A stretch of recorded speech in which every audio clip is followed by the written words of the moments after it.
Day number 1, halfway through the playoffs, and also 38 teams dito ay naglalaban-laban pa rin para sa kanilang slot. And again, this is our opening para sa ating week number 7. Another interesting things ang mangyayari naman dito. And for our first round, this will be a hot match between V13 DVO versus Row 5 International. Pero yun nga, good afternoon sa lahat ng ating mga viewers.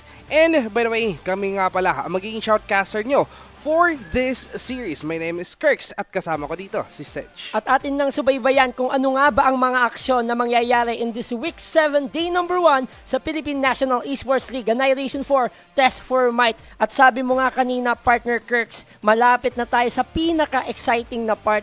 At yun na nga ang Annihilation 4 playoffs at unti-unti na nating nalalaman kung sino nga ba ang mga karapat-dapat na pumasok sa ating top 16.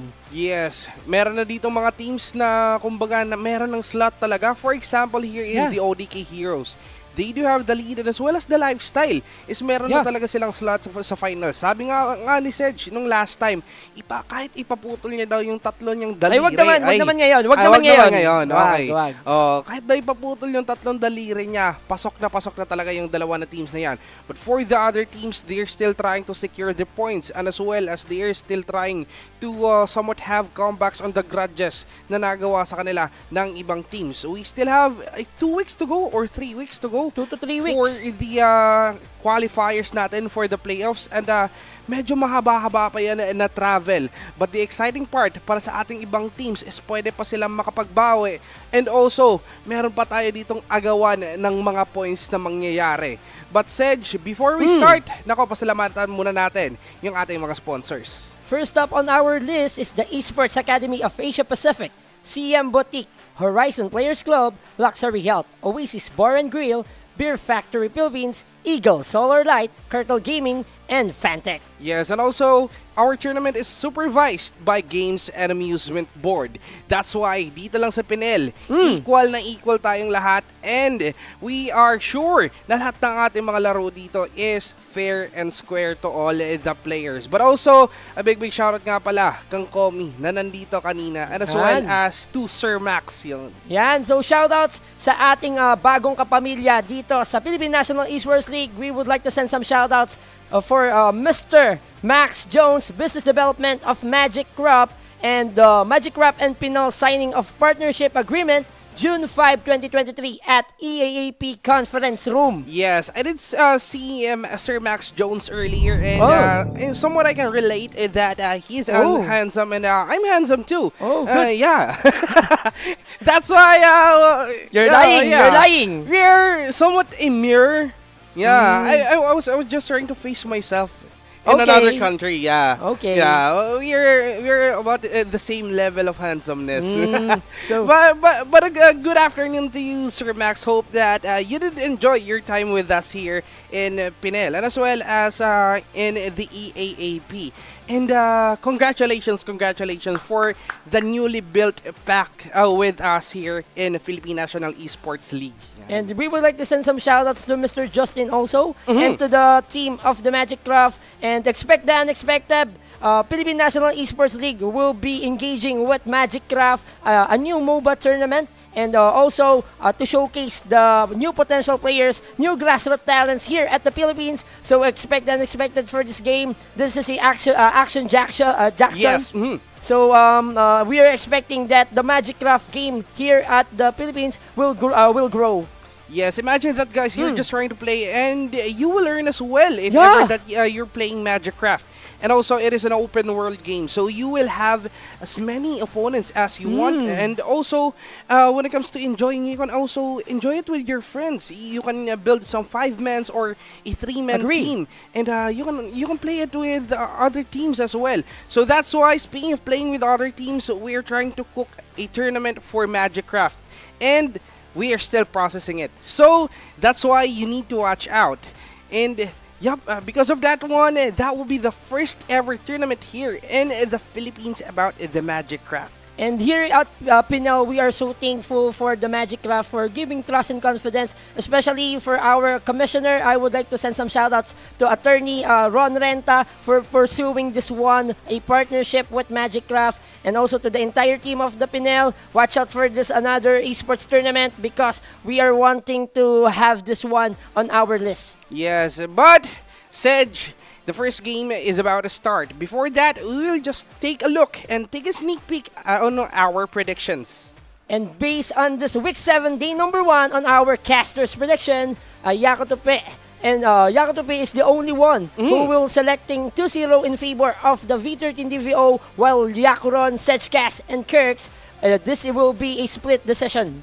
Yes, that will be a 1-1 on 1-1. the 3 casters left, which is Yakaran, Sedgecast, and as well as me. And, we did see that Row 5 International still isn't releasing 30 on their games. Exactly. Yeah, that's why...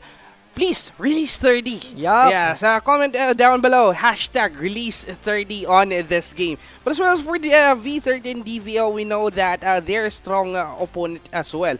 So Yeah. that's why we decided to have a 1-1. As it is a team that is equal when it comes to the blow-by-blow strength on the MLBB. And also, they do have the Bisaya Spirit, Sedge. And if ever that you have the Bisaya Spirit, you won't let anyone go for a hurdle on you.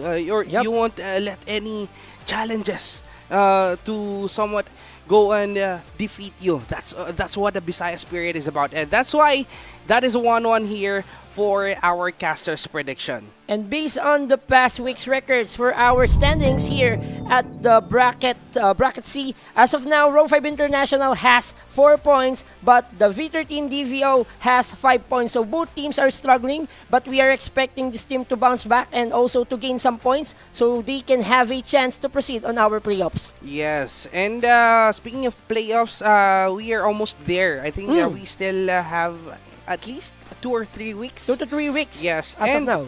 yes, for our playoffs, see you there, guys. I hope that we'll see some of you there on the venue, and let's have meet and greet soon. We will take picture with each other, especially the Godfather on my side. Yes.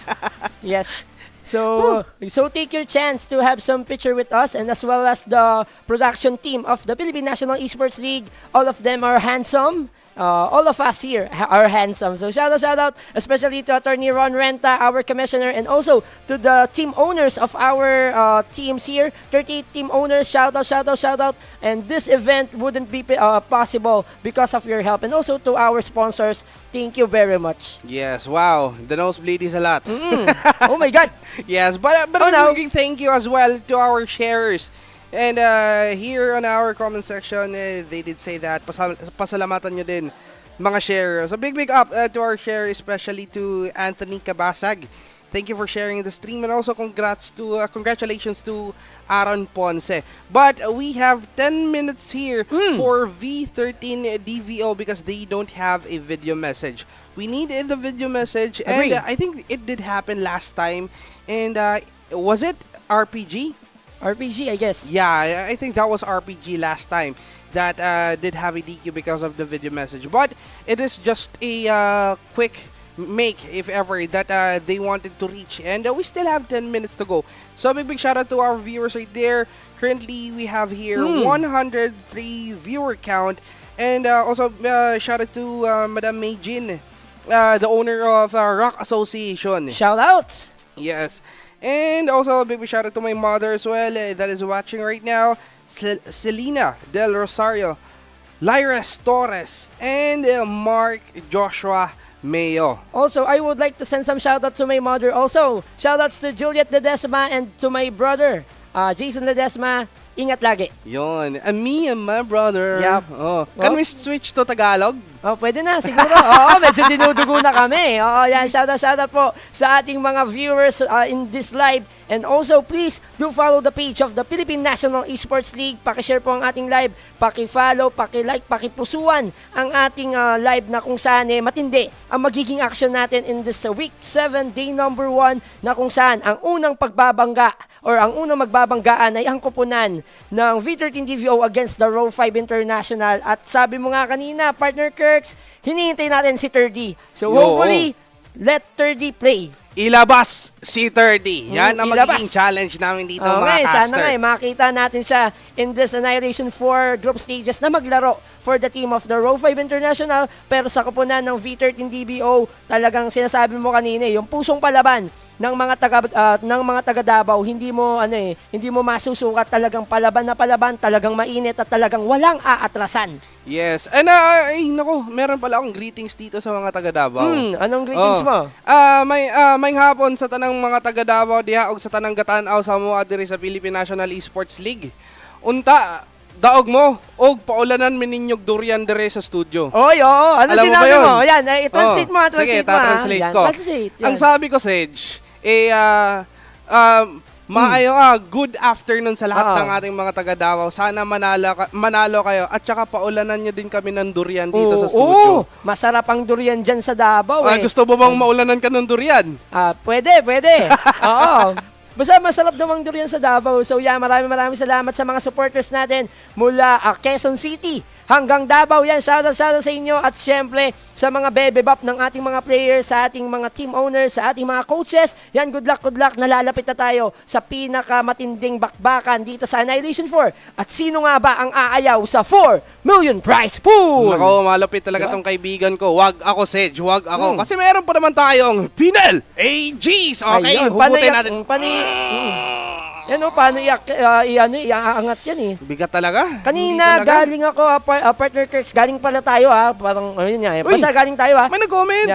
Yan na, galing tayo sa, EAP. So nakita natin, yung PNEL AGs, napakaganda, napaka-solid at napakabigat din nun. So congratulations in advance for the team na talagang makakapagbuhat nun. Kumbaga sila yung kauna-unahan na makakapagbuhat ng ating PNEL Aegis as well as the 4 million prize pool. Talagang napakalaking pa-tournament prize pool ito for the Philippine National Esports League sa ating history. So shoutout and also sa ating mga grassroots talents na nagsipag, na talagang lumaban para sa pangarap. Konti na lang at isang pangarap na naman ang matutupad. Yes, kumbaga for example, ikaw yung Aegis tapos tinignan kita kanina sa AAP. Ganito talaga yung paano ba? Ayun, nanlaki yung mata. Oo, nanlaki. Tapos natulala. Oo, parang nag-slow mo yung mundo mo. Oo, para kang nakakita ng matagal mo nang hinahanap sa mundo. Yung Tama. Meant to be. Ayan, meant to your be. Soulmate. Yan.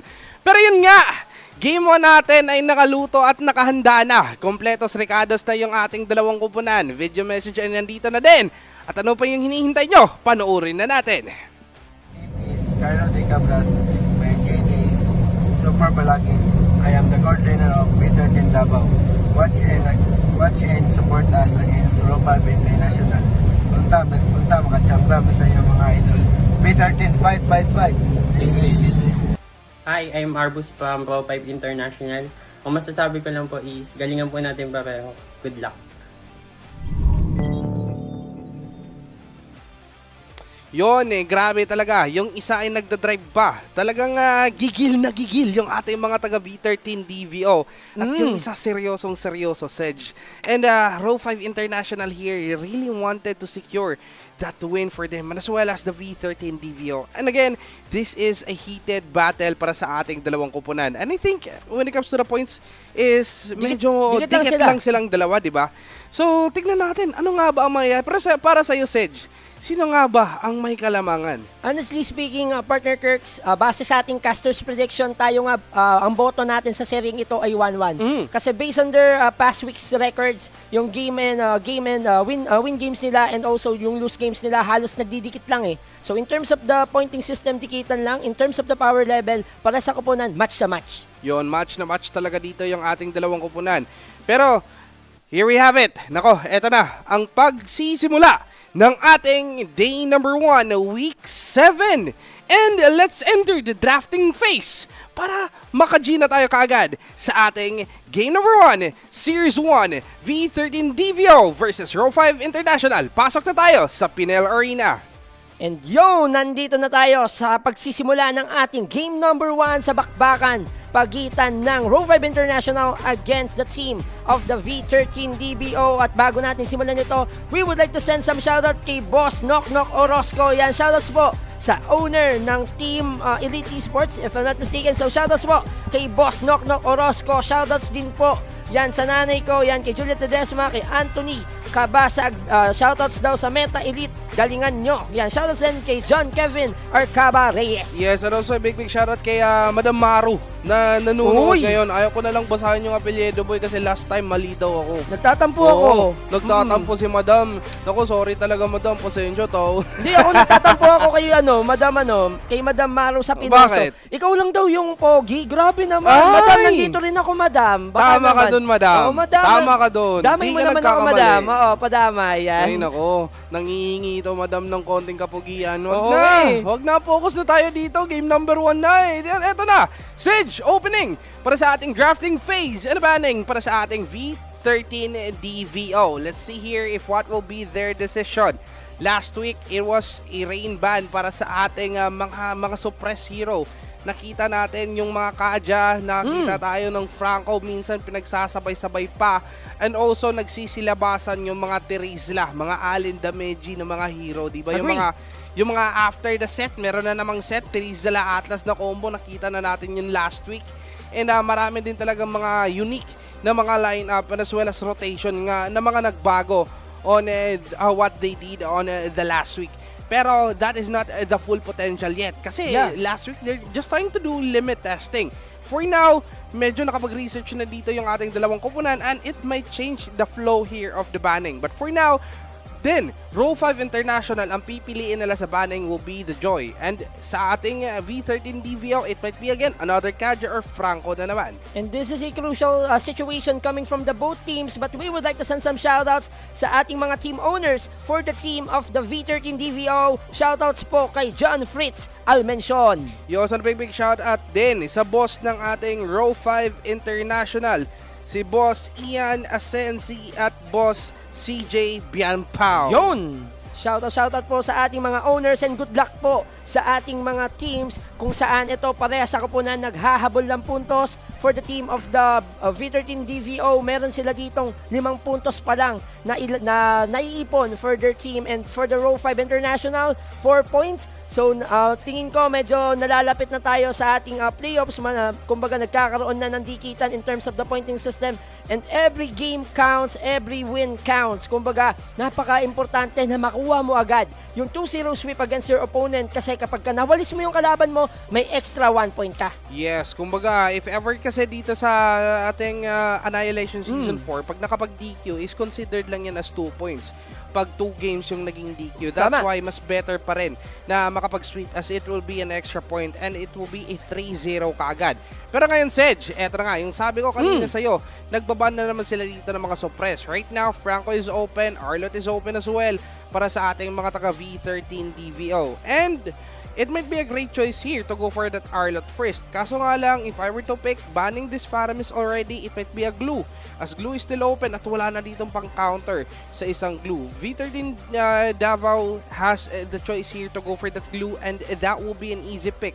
As wala ditong makakapag-counter sa kanya at wala din talagang makakapagpigil. But for now, Franco ang kanilang naging desisyon, going for the suppress hero first. And we know naman na wala na ditong Kaja, wala na din makakapag-counter out sa skirmishes and bush play na pwedeng gawin ng isang Franco. Napakaganda pagpili ito for the V13 DVO, pero sa kuponan ng Row 5 International, they have a option na piliin ang isang glue as well as the Arlot. Kumbaga, double whammy para sa kanila, pero ito na ang pagpili para sa isang glue as well as this Eve, courtesy of this law school. Kumbaga, ito na, napakaganda ng mga selection ng heroes dito ng Row 5. In terms of the comfort heroes, nasa kanila ang isang glue as well as the Eve, the control in every skirmishes, and also the vision and information na pwedeng ibigay dito ng glue and Eve, which is a better option for the team of the Row 5. Yes, kuha ka agad dito sa dalawang hero na kulay purple. Yan. Ano kulay purple? Ano purple? Ano purple. purple? Purple. Muddy na purple. Kasi Okay. medyo merong mud dito yung isang glue. Mud. Naku, Ayan, Sedge, iniisip ko yan ng matagal na panahon. Naman Pero o- sa ating naman mga o- taga-V13 DVO, that will be an Arlot at tsaka isang carry. Kuha ka agad ng shredder na hero, kaso nga lang ang magiging problema on this carry is if ever na mapabayaan tong isang Eve na to, hindi talaga sila makakapaglabas kaagad. But a good answer, we have here a Franco. And that suppress will help on the back lane, especially on this Eve. Hindi nga lang tatama yung Iron Hook, but Bloody Hunt is enough to stop the real world manipulation. They just need the perfect access here. And Claude is open as well. Pero ang kanilang naging decision is carry. For the side here of the Row 5 International, they will go for that Beatrix. Beatrix also one of the most OP heroes as of dispatch. Yeah. And open din talaga to. So that's why take advantage of it, get it, and prepare for the worst case scenario para sa ating mga taga Row 5 International. First 3 picks for the both teams is set, and the fourth ban for the Row 5 International will be the Ling. Ang sagot naman ng V13 DVO, this will be a Fredrin ban para matanggalan ng utility jungler ang kuponan ng Row 5 International. And let's see kung ano nga ba yung mga itinatagong strategiya ng pares sa kuponan dito as the Row 5 International going for their last ban. And I think they will be canceling out a jungler or maybe a explainer pa para sa side ng V13 DBO para mas magkaroon sila ng option na talagang basagin yung iniisip o yung mga available heroes na pwedeng maging threat para sa kuponan ng Row 5 International. But this will be a Valentina ban for the team of the Row 5 International. Yes, wala pa kasi ditong pwede na pang mage yung ating mga taga V13 Davao. That's why banning this Valentina is also a good thing, as pwede siya makapagkopya ng real world manipulation. But as for the V13 Davao, their choice would be the Kufra. Ayaw nila ng hero na pwede makapag-set sa backline, and also it would be a threat kung iiwan lang to na open. We still have, okay, mukhang merong nakaligtaan na hero dito, Sedge. Oo, meron. We still have Atlas open para sa ating mga taga Row 5 International. And remember, Atlas is the counter for the Franco. Meron pa ditong isang Eve.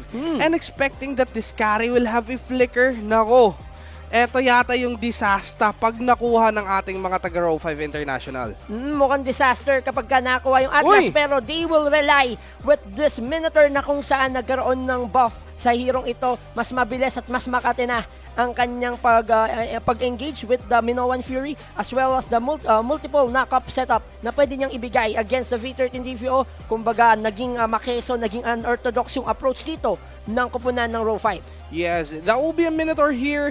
Okay, effective pa rin to na hero, and also it can cancel out the Bloody Hunt of the Franco if ever na tama lang talaga. Dito yung kanyang pagsigaw ng kalabaw, the Minoan's Fury para sa ating mga taga Row 5 International. But for the last 2 picks, we still have a Farsa, and that might be a great answer against the Eve as well as for the Beatrix. And also kulang pa sila dito ng isang roamer. Martes might work, and also pwedeng mag-work din yung isang Ling or Assassin. But okay, ang naging pick dito is Lancelot. Still a good hero that can access the backline here. Meron lang talagang mga threats, for example, ang mga cancel na pwedeng gawin ng ating mga taga Row 5. But if ever that this Lancelot will just lock into the backlanes here, that will be a hard positioning in this Beatrix and as well as for this Eve. But right now, Sedge, nilabas na ang Pinnacle Ninja the Amino Habikiri will devour you. And that will be the last pick here for the row 5. Please welcome Hanzo. Ito na ang magandang pagpili para sa pares sa kuponan. The stage is set for the game number 1 of our week 7 day number 1 ng ating Annihilation 4 group stages na kung saan both teams are trying to climb up in our standings, pero isa dito ay patuloy na aangat at isa naman ay patuloy na lulubog. Tignan natin sino nga ba ang lulubog at sino ang team na aangat. As ngayon tapos na dito yung drafting para sa ating dalawang kuponan. V13 DVO versus the side here of the row 5 International. Will this be a plus row or will V13 Davao secure another point for them? As ngayon, tapos na tayo dito sa ating drafting at ready na tayong pumasok sa Land of Dawn. At ito na nga ang ating inaabangan para sa panibagong linggo, panibagong pagkakataon upang makabangon ang mga kuponan.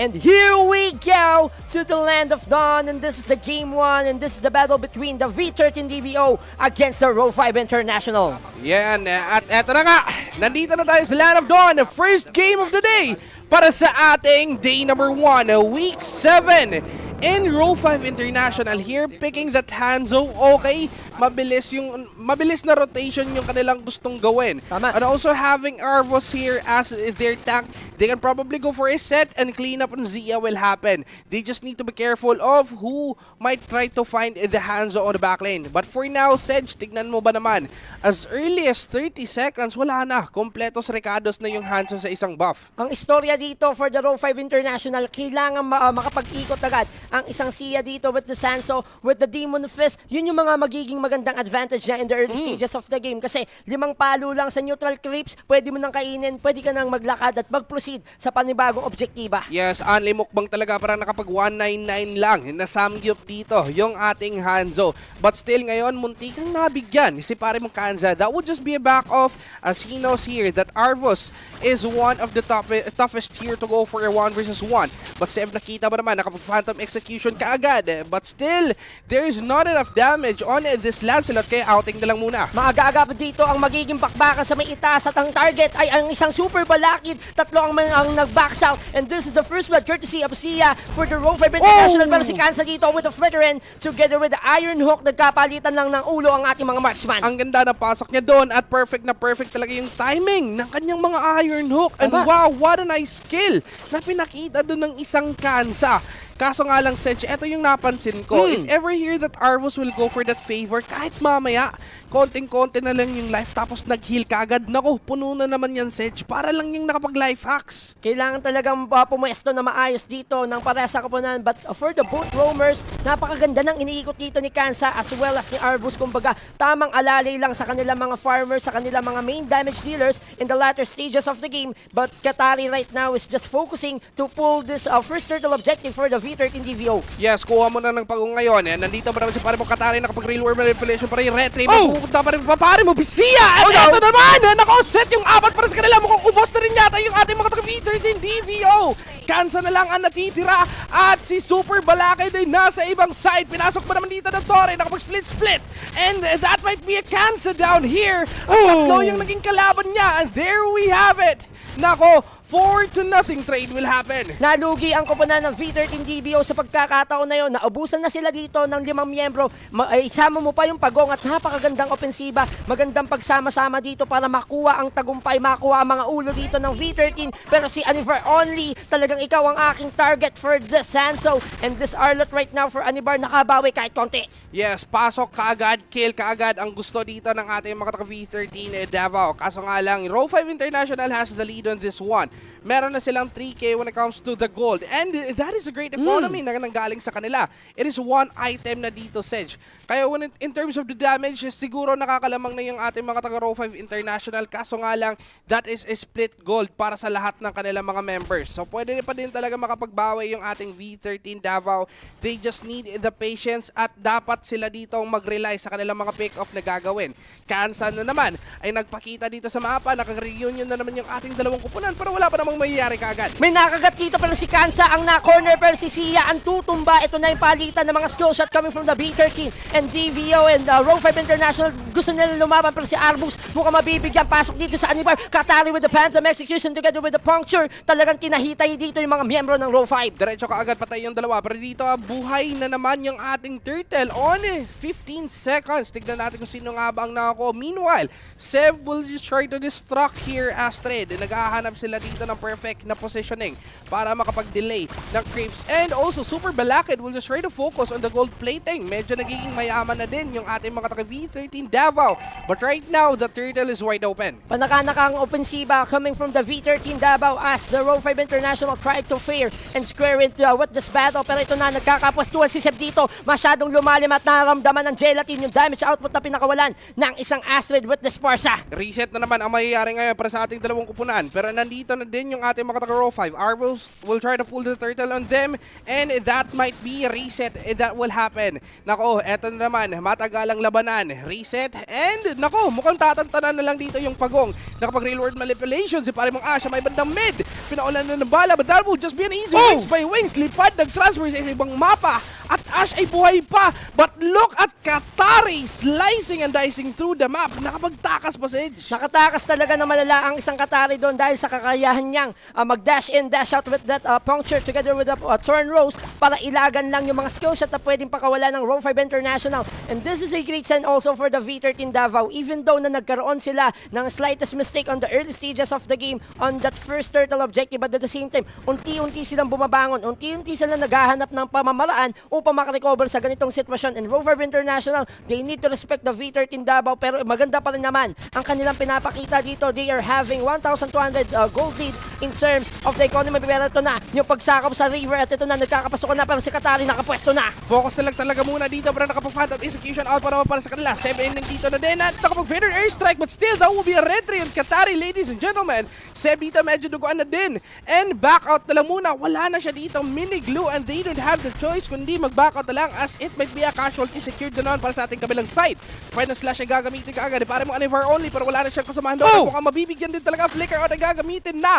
At nako, eto na naman nakapaghila sila ng isa. Kinagat mo naman kaagad at Ash ay mabibigyan. Nakapag-sniper sa mga likod and that will be cancelled down as eto na naman yung kalabaw ang naging trip nila.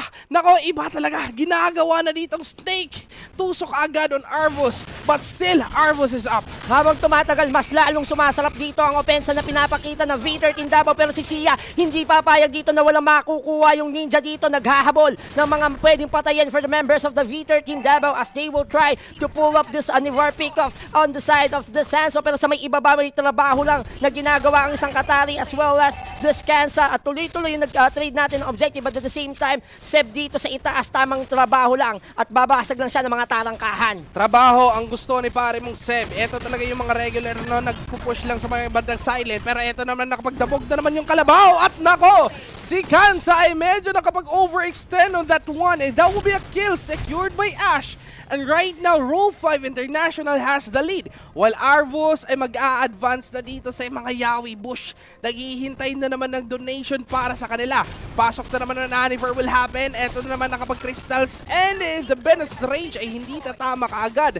And right now, Sedge, 5-10 na ngayon ang ating KDA. Medyo nahihirapan na ang V13 Davao sa pinapakitang opensa ng Row 5 International. Asia trying to chase Katari pero atras lang muna dito yung ninja kasi nga yung multo niya medyo na magana. Yes, and that will just be back on for them. Pero ngayon ay malapit na mabuhay dito yung ating pagong. Tignan natin kung ano nga ba ang mangyayari on this one. With this be a turtle para sa ating mga taga-Row 5 International or eto yung pagong na makukuha ng ating mga taga-V13 Davao. But for now, ay magkakaroon tayo ng short pause. Pause na lang muna mga kaibigan. Hintayin muna natin sila na kumbaga ma-check natin kung sila nga ba ang naglalaro on this game. Okay? Press F to pay respect. Talaga? Kita mo na sa mapa. Yan. But, back to the ball game. Eto na, ang pagbabalik. Sino nga ba ang makakuha ng pagong na to? As papasok na naman dito yung isang Katari, nakapag-phantom execution, pero nandito pa rin si pare mong Arvos. Oh, no! Ay magdadabog na naman. Kaso dash out and that will be secured by Oh! Alni. Ito na, may nahatak dito si Arbo sa mabibigyan yung baka dito. Naging tapa, Katari was able to pick him up, but at the same time, nandito na si Alni. Tamang pakawala lang ng mga bala, pero si Astrid dito, nagpakawala din naman ng mga balahibo. Atrasan, kulasan muna ang mangyayari. Yes, that will just be back for them. And right now, the turtle will be secured beside here of the Row 5 International. Still, wala pang retro yung nakapag-secure sa kanila. Zia ay naghahanap na naman dito na biktima. Nakapagamit mo naman ng kanyang Pinnacle Ninja. And okay, find a slash. Makocommit ka agad. Kaso nga lang, kalmot na naman dito will happen. Anivar medyo low na din. Nakapag-flicker. Si pare mo, Seb. And look at that Iron Hook connecting again as they will try to go in. And that will be again another kill secured. But aside here of the Row 5 International. Inuunti-unti na ng Row 5 International na bawasan ang mga miyembro ng V13 Davao as Katari trying to chase Arvus, pero matigas talaga yung tapa ng isang Arvus with this Row 5 International. Sa papalapit na 9-minute mark, talagang namamagana rin ang kalamangan in terms of the kill score line. Pabor ito sa Row 5, 11-6 kills disparity, as well as they have 1,800 on their pockets in terms of the goal difference. Ang kailangan dito ngayon ng V13 Davao is to set up a play. Kailangan makahatak muna si Kansa para magkaroon ng pinsala sa mga miyembro ng Row 5. Medyo pinsala talaga nangyari. Ngayon, Ashley na pwede din talaga mabigyan. But look at that bloody hunt. Tamang connection lang din. But if Nibel's passion of backlane will kill Kansa. Kansa is down. And eto naman nakapag-feather airstrike. Seb will go down as well. Katari will try to go in. Pero medyo kinapos sa damage. And that must be a back-off para sa ating V13 Davao. Pero hindi pa naman tapos. Another Pinnacle Ninja trying to go on. Nako, Astrid ay mabibigyan kaagad.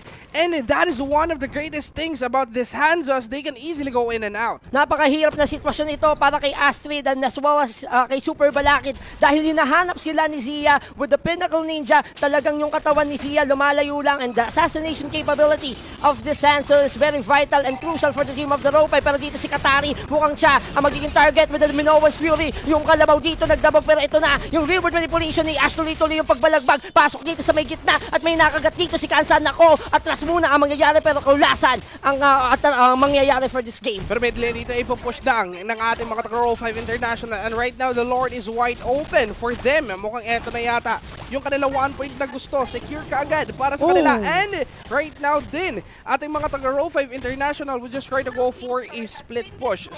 Push after push is what they wanted to do in this one. Azia will also go for an invade. At mukhang hindi na din talaga nila bibigyan ng objective yung ating kabilang side. Nakapag-retrain na din. Pasok na naman ng Zia.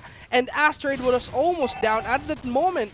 But still, doable position pa naman para sa ating mga taga V13 Davao. They just need to defend. Hindi sila dapat dito magmadali, as we know naman na meron silang Farsa, and that will just be an easy clear for them. Wait for the Lord to come, and as well as the Crepes to have the front lane. Kailangan pumitas dito ng isang Kansa. Kailangan makahatak siya na maganda-ganda upang mabawasan yung threat for the side of the V13 Davao. Ang kuponan naman ng Row 5, gusto nilang pumersa dito sa may gitna at patuloy yung pagbalagbag, pero may nahuli ba? Wala. Ito na yung pagkagat dito sa multo ng isang Zia. Atrasan lang muna, pero si Alni medyo sumasakit na yung mga bala niyang pinapakawalan, as well as the sustainability, yung kakulitan ni Seb. Talaga nilalabas na for this glue. Medyo naging delikado na talaga, pero ngayon Lord ba naman dito ang naging punterya. V13 Davao ay mag-focus na lang muna, pero Feathered Airstrike ay gagamitin na. That would just be to clear the waves here.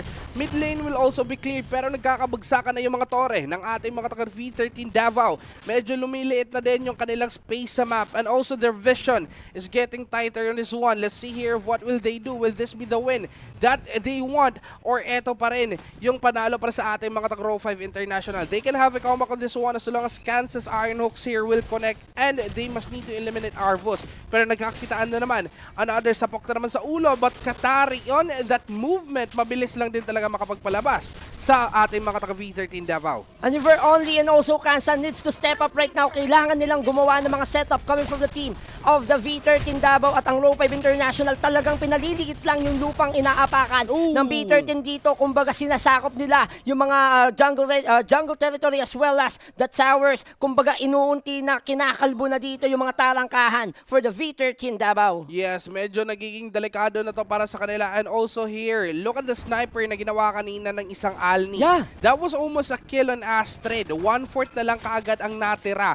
And that damage is so massive na mukhang eto na yata yung time na masasabi natin na medyo medyo malabo to para sa ating mga taga V13 Davao if ever that they won't have the perfect connection on the next clash. They need to have the backlane access here in order to pick off Ash as well as Alni. Kaso nga lang nahihirapan sila as they cannot easily go in. If ever that they wanted to commit, meron talagang mangyayari na casualty. But for now, they also need to play it safe. They need to wait for Super Balakid to have its item and also Katari na makapag-sustain ng kumbaga pamatagalan sa mga clashing na gusto nila. Kailangan talaga mag-ipon pa ng sapat na gold ni Super Balakid as well as Astrid upang makipagsabayan, upang padapain ang mga miyembro ng Row 5 International. Para sa kuponan naman ng Row 5, ang kailangan nilang bantayan dito, magandang pwesto, magandang sipat na mga bala na pwedeng pakawalan courtesy of Alni. Kailangan maka-free hit lang siya upang mabigyan yung frontliners dito ng V13 Davao as well as ang gusto ko ditong nakikita ay si Ash. Napakatindi ng kanyang mga lapagan ng reward manipulation na kung saan in every team fights on point nakikipagsabayan siya dun sa Feather Strike.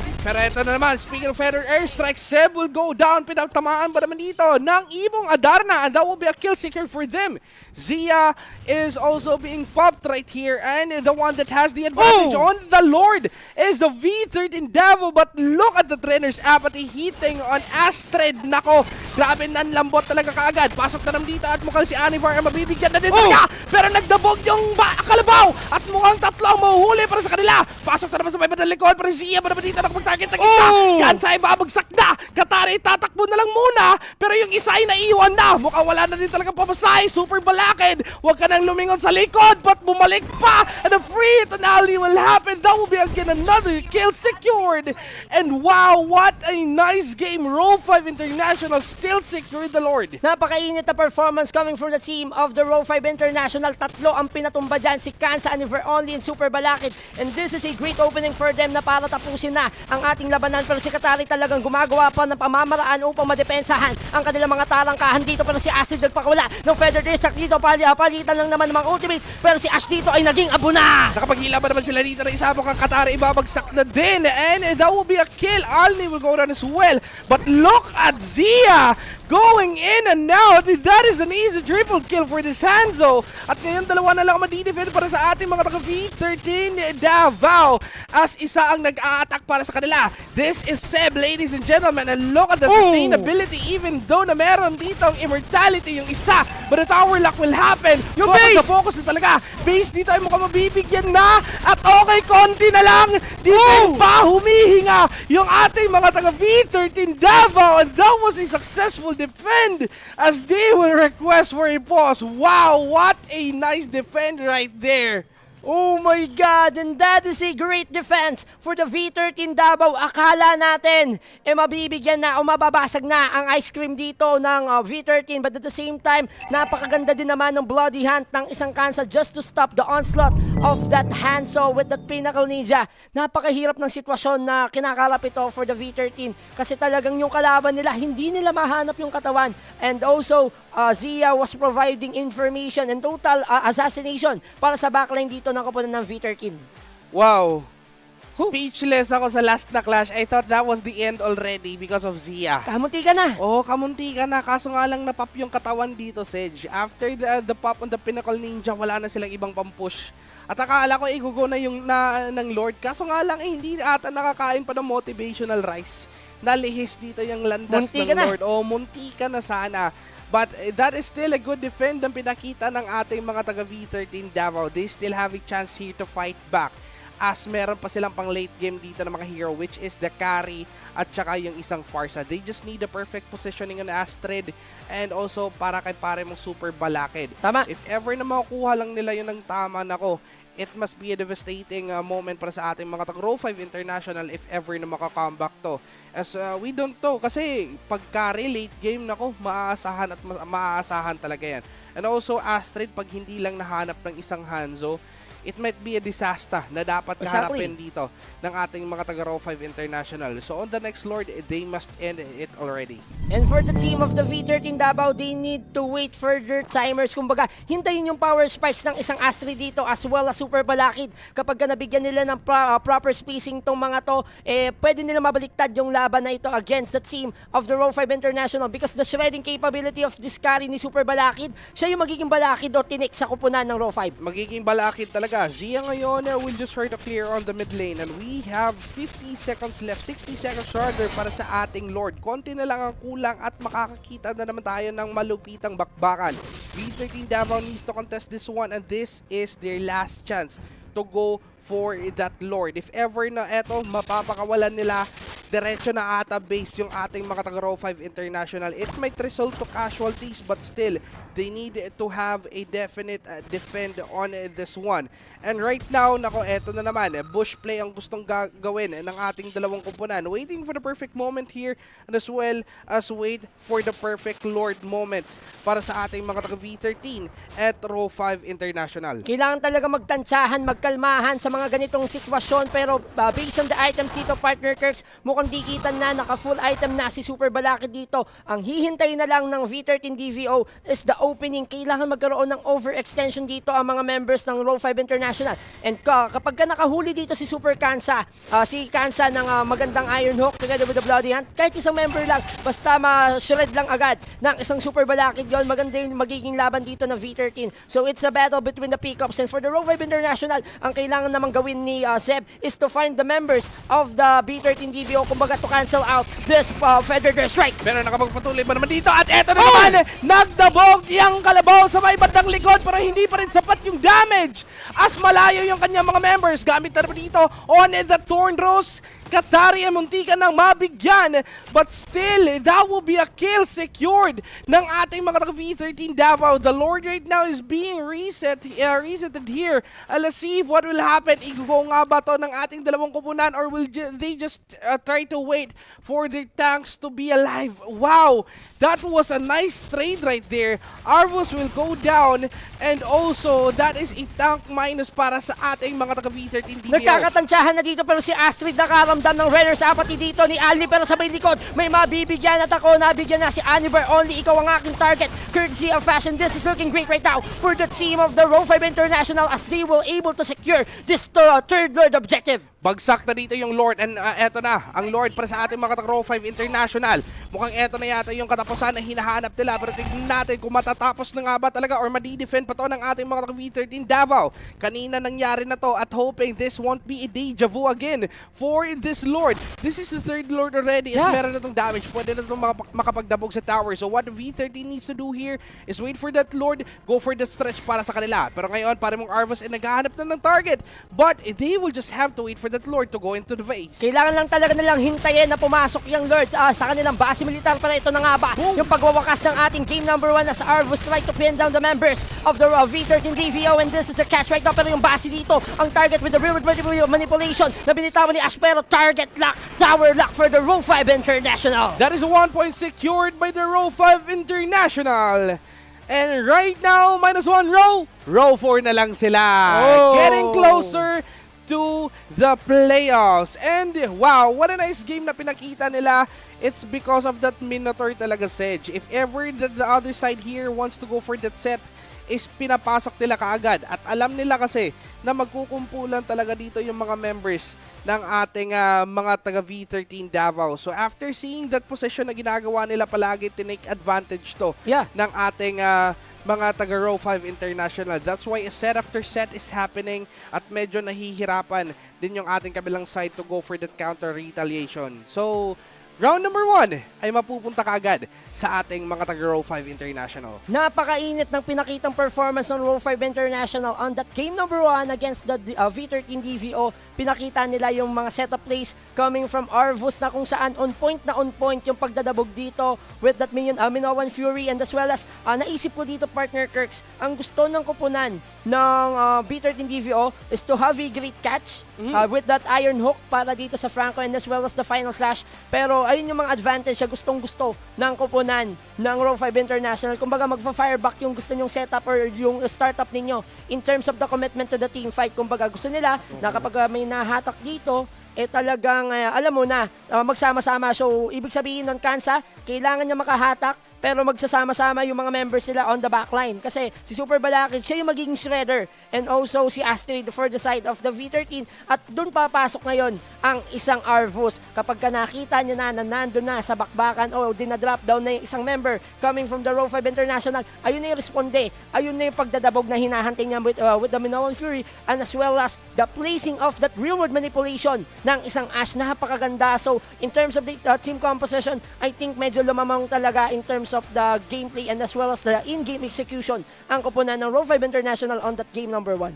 Yes, and also V13 Java here did a great job para sa kanilang picking na ginawa. And actually, napakaganda ng idea nila. It's just because of the Hanzo last pick na nabulag sila. Bulag Kasi yan. kung wala yung Hanzo, ay naku tol, mukhang kayang-kaya pa talaga i-fight back. Nakita naman natin that they do have the potential damage here to probably try to go and combat that game. But because of the Hanzo, hindi ka agad nakakapag-feather airstrike na walang tamang pwesto. Tama. At saka walang saktong timing dito yung isang Farsa. That's why also Astrid is having a difficulty, and Super Balakid as well. Even though meron siyang yung Electro Flash, is Quantum Charge. Hinahabol siya ng hinahabol. It's because meron din kasi corrosion site yung isang Hanzo. And that's why nachochoke sila ng nachochoke when it comes to the team fight that they want. It's just because of the Hanzo last pick na nakabulag dito sa ating mga taga V13 Davao. And also the flicker set of that Minotaur. Grabe. Yung mga flicker set dito ng isang Arvus, it's because also of Arvus with the perfect sets. Ayaw niya mag-set kung isa lang yung nakikita niya. Kailangan madami. Oo. 2 or 3 members talaga ang hinahanap niya sa ating mga taga V13 Davao. He knows that wala sila ditong Purify, and because of that one, taking advantage of that one, also easy na easy talaga yung pagsiset dito at paghahanap ng clash. And after that one, comeback after comeback, tinatry naman nabawiin ng ating mga taga V13. Still, kinapos pa rin just because of the roaming capability ng isang Hanzo. At syempre, para himayin kung ano nga ba ang nangyari on that game number 1, ipasa na natin to sa ating analyst, Yakuron.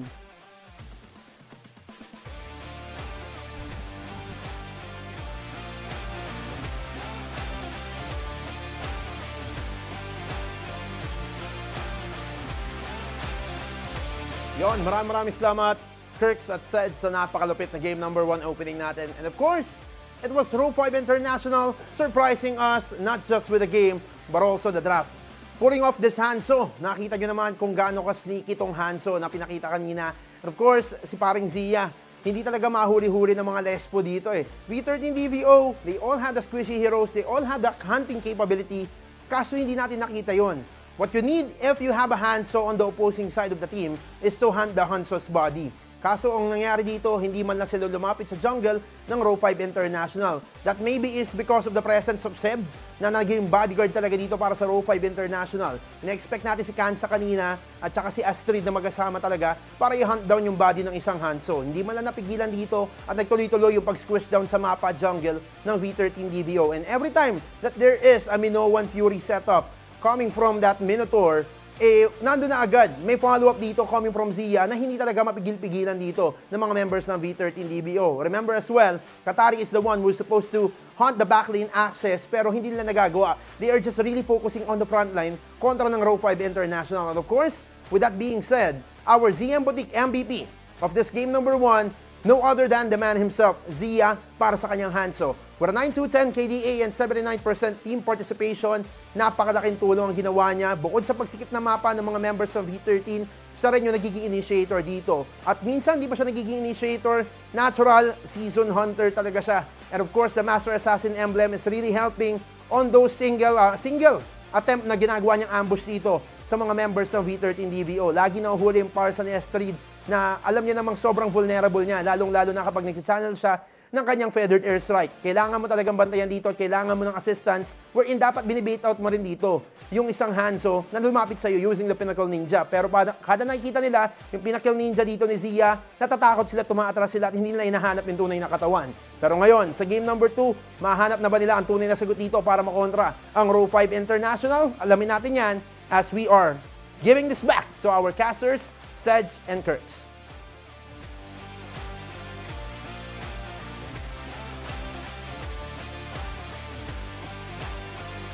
Maraming salamat, Yakoron. And there we have it. Game number 1, Zia devoured the side here of the V13 Davao with that Amino Habakiri.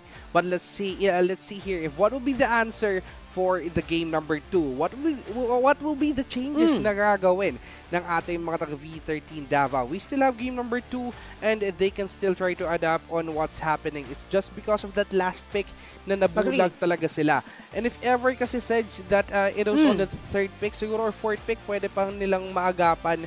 Kasi meron naman din talaga pang counter yung isang Hanzo. We have here the Hilda. Nagawa ko na yun last time. Tama, na na-trauma yung Hanzo. Doon ka rin na-trauma, di ba? Doon din ako na-trauma. Doon ko siya na-trauma sa Hilda. At saka meron din tayong Natalia. Na pwede makapag-hunt down sa mga Hayabusa. backlane. Hayabusa. Pwede siya. Pero kumbaga dapat na mas mag-focus ka na lang sa farm kaysa sa tama. Yun din. Pero maganda kasi siyang pang-access, pang-drop down agad sa katawan ng isang Hanzo. We all know that the Ugi Shadow Kill can easily broke down the body, yung tunay na katawan dito ng Hanzo. So I think the assassination capability is the main factor here. Even though they have that tank slot, but at the same time, tingin ko lang 10 bits Medyo 10 bits yung damage kasi nga tank slot nga yung item mo. But at the same time, for the team of the V13, they need to focus right now on giving proper trades. Kumbaga, in terms of the drop, kailangan ipakita nila dito na kapag may ibibigay sila na hero dun sa kalaban, kailangan sagutan nila na mas maayos-ayos yun na pick. Kumbaga, mas sagutan nila na kung saan sila pa rin yung nakakalamang sa ating pilian sa hero. Yes, but speaking of pilian sa hero, eto na, nagpipilian na kung ano nga ba mga hero ang gagamitin ng ating dalawang kupunan as the drafting is already starting for the game number 2. At pasok na tayo sa ating PNEL Arena. And this is the game number 2 sa pagitan ng V13 DVO against the Row 5 International. And we would like to send some shoutouts sa ating mga viewers dyan sa ating live. Yan, shoutouts kay Direk Rans Dukutin. Good afternoon. Yan, good afternoon, Direk Rans. Shoutouts din kay Tito Bern Carlos Alunan. Yan, Tito Bern Carlos Alunan. Shoutouts po. Yan, let's go, casters. Wow, watch, like, and follow, share everyone. Yan o galing na kay Tito Bert yan Paki-share nyo po ang live. Yan, paki-share, paki-pusuan, as well as, syempre, paki-follow ang ating page. Yes, baby, shoutout sa'yo, Boss Rans Dukusin. Ako palagi yung nakasuporta sa atin sa live stream. Iba ka talaga, boss. And also, a big shoutout kang Maring Gretchen na ngayon nanonood. At saka sa kanyang family na grabe talaga yung support. Si Gretchen Alunan Gaming. Yan. Alam mo ba, pre? Nadamay din ako sa mga gaming na yan. Oh, bakit? Dahil sa pandemic talaga. Siyempre Alam mo talaga. ba yung story ng mga gaming? Oh, Nabuo yan dahil sa pandemic. Siyempre, Kasi, for example, ako nung pandemic ako, gusto ko maging streamer. Ako din. Meron ng mga nauna. Di ba? Meron ng mga nauna na gusto kong mag-gaming. Di ba? Meron tayong silang 30. Sino pa ba? Silang Chooks, di ba? Tapos nauso dati kasi yung mga gaming. So kaya first na page ko dati, pre, na ginawa ko, ang pinangalan ko, Kirk's Gaming. Kirk's Gaming. Parang no? Parang generic na kayo, aminin nyo, sa ating mga viewers dyan, nung pandemic, nung gusto nyo mag-stream, nako, totoo yan. Gusto nyo din mag-gaming. Di ba di natin alam? Meron mga Sedge Gaming, mga James Gaming. Mga diba? gaming na yan, no? Tsaka nagsisilabasan din yung mga TV. Di ba? Sa mga vlogger. Di ba? Meron din mga vlogging. Yan, vlogging. Yan. Oo. Pero alam mo ba yung story ng TV? Ay, Kirks, kailan ulit Wiwi Proc? Ay, Direk Rans. Ay, nako, Direk Rans. Malapit na ulit. Malapit na namin i-prank ulit si Tope. Wiwi prank. Naka guys, abangan nyo pala yan. Meron kaming mga content na ipoposta sa aming mga page lang. Pero yun nga, focus na tayo dito, Sedge, para sa ating game number 2 of Row 5 International versus V13 Davao. First 3 bans for the team of the Row 5 International will be the Fanny, Franco, and also Kadita. Kumbaga nagtanggal agad dito ng mga possible threats para dito sa kupunan ng Row 5 International underside. So talagang tanggalin yung mga backline access na pwedeng pumitas dito sa isang Ashen as well as para dito sa kay Zia as well to interrupt the jungling mechanics for this jungler. And as well as for the V13 DVO, they will be banning this top tier most banned heroes in this Annihilation 4, 1-1 Joy and Kaja na alam naman natin na kapag ka nahawakan ng isang kupunan niya mga yan, talagang delikado sigurado ang mangyayari. Mas mabuti talaga na mag-safe play na lang dito yung ating mga taga V13 Davao. But as of this moment, that will be a glue pick para sa ating mga taga Row 5 International. But Sedge, Faramis is still open for the V13 Davao. Tama. And that will be an easy ghost burster for them if ever that they wanted to pick this Faramis in order to counter out the glue. They also have here the Harlot na pwede din talaga nilang kunin. Pwede. And that two heroes kung ipagsama mo ay nako, devastating moments to para sa ating mga taga Raw 5 International. The thing here is yan nga ba ang kanilang isi-secure as meron pa naman tayong Eve na open. And Eve is one of the greatest heroes. They can probably go for a post 5 Exactly. na Faramis tapos Eve na post 4. Valentina, open pa nga eh. Or Valentina. But tignan natin kung ano nga ba ang magiging plano nila. And there we have it! Nako, diretso Eve nga.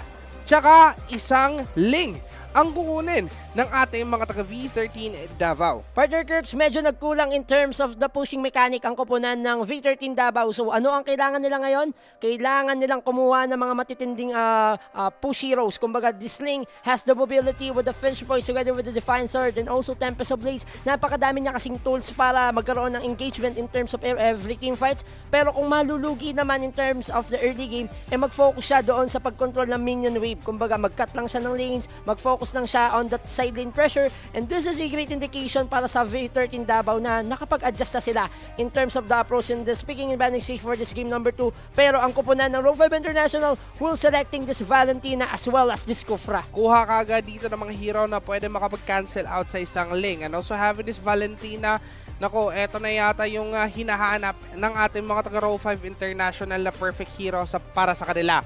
And wow, ang dami niyang choices dito. Pwede siyang kumuha ng Numinous Blast or pwede siyang kumuha ng Real World Manipulation. Exactly, dami niyan. Ang ganda dito ng mga choices ng isang Valentina. Kumbaga, kompletos recados dito sa baraha ang nasa kanya.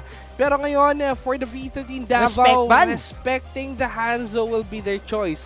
Ayaw na nila sa isang Hanzo na pinakita ni Zia kanina. Kung parang nagre-wrecking ball lang talaga, sirang-sira dito yung ating mga taga V13 because of that Hanzo. But as for the other side, that will be a Beatrix ban. Banning this potential MM for them. And also they may try to go and ban another MM which is the carry. Then go for Claude pick para sa kanila if ever. But tignan natin, ano nga ba ang magiging plano nila as wala pa namang marksman dito yung ating dalawang kupunan. There's a lot of options pa na natitira para sa sa kupunan, pero ito ang pinakamatindi. We would like to send some shoutouts kay Dennis Grospe. Pa-shoutout naman po Astig Squad Gamer from Betes, Aliaga, Nueva Ecija. Pero mas magiging astig yan kapag sinare mo yung live. Oo, mas okay talaga pag sinare mo yung live. Sige na, po. Yan ka na naman, yan ka na naman. Nagtatampo ako eh. Yeah, huwag kang magtampo. Yan, sa ating mga viewers dyan, sa ating live sa Philippine National Esports League, Annihilation for Test War Might, please do follow and share the live dahil nga malapit na tayo sa pinakamatinding bakbakan sa ating playoffs at unti-unti na magsasarado ang ating group stages for this bracketing na kung saan meron tayong 38 teams na hati tayo sa 4 na bracket. 10-10 para sa ating bracket AB, 9-9 naman para sa ating bracket C and bracket D teams. Kumbaga talagang sinala na natin kung sino nga ba ang karapat-dapat sa ating playoffs and unti-unti nang lumalabas yung mga full form. Kumbaga nakikita na natin na talagang yung synergy, yung gutom and as well as the experience lumalabas na in this kinds of situation. Yes, but for now, okay. Wow! Ang tapang ng ating mga taga V13 Davao, Sedge. Medyo medyo makeso to for the both teams. Getting this Terizla again is giving a chance here para sa ating Raw 5 International to have that window of picks when it comes to the skill copy ng isang Valentina. Pwede siyang kumuha ng Numinous Blast, meron pa naman siya ditong penalty zone, meron siyang real world manipulation. Perfect decisioning na lang ang kailangan gawin dito ng ating mga taga Raw 5 International. But as for the other side, eto na yung marksman na kinuha nila. That will be a Leslie at saka isang Fred rin para sa ating mga taga Row 5 International. Okay, you can do cancels on the tactical grenade na pwedeng gamitin ng isang Leslie, and also it might be a lethal one when it comes to a 1 versus 1 later on in the Moscow because of the camouflage. But here we go, Sedge, tapos na dito yung ating drafting. Eto na, yung ating round number 2 of V13 DVO versus the side here of the Row 5 International. Eto na nga ba yung pag-angat ng ating mga taga Row 5 International, or will this be a 1-1 secured by the V13? The stage is set for the both teams as V13 DVO tries to climb back in this game number 2. At ito na nga ba ang pagragasaan ng opensiba, ang pagkapanalo para sa kuponan ng Row 5 International. And here we go to the game number 2, bakbakan sa pagitan ng kuponan ng V13 Davao against the Row 5 International. Yes, let us do a switch here, and here we have it. Game number 2 is already open. Let's see if will this be a comeback for the side of the V13 Davao. They need to secure the points on this one, but as of the moment, they will just try to focus on clearing their objectives. Objective is a must for this game, and for now, Sedge, focusing on the buff and as well as for the other objectives is what they need to do. On the later part, that might be somewhat an invade that will happen on Qatari, but for now, clear after clear is what they're doing. Kailangan talaga dito ang mabilis na pag-ikot for the both teams as they will try to climb back in this game for the team of the DVO, and also for the Row 5 International. Maganda na yung pagsisimula nila, but this is a early pokes coming from the team of the Row 5 International. Binibigyan din nila dito ng sakit ng katawan ng isang super balakid. Muntikan na talaga dong mabigyan, pero ngayon reset pa naman ang mangyayari sa ating dalawang kuponan. That is already 1 point here for the side of the Row 5 International. They do have the lead, and also dapat hindi sila magmadali. That's why kalmahan na lang muna nila. And as of this moment, Aniver only will be their target. Trying to go in. Seba naman dito naging target yung isa. Tignan natin, pinaghahampas-hampas pa.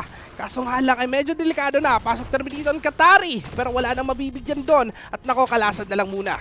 Kalasan na muna ang mangyayari for the both teams as they will try to take some objectives, at kailangan talaga mag-ingat ng pare sa kuponan. Kapag kami nagkamali dito ay talagang madadali in this game number 2. And we would like to acknowledge Mr. Max Jones' presence here in studio and Magic Craft Management. Magandang hapon po sa inyo. Yes, a good afternoon to all of you guys. But right now, nako, eto na, bakbakan para sa ating Row 5 International versus V13 Davao. Let's see here, will this be a comeback or will this be a 1-0 secured?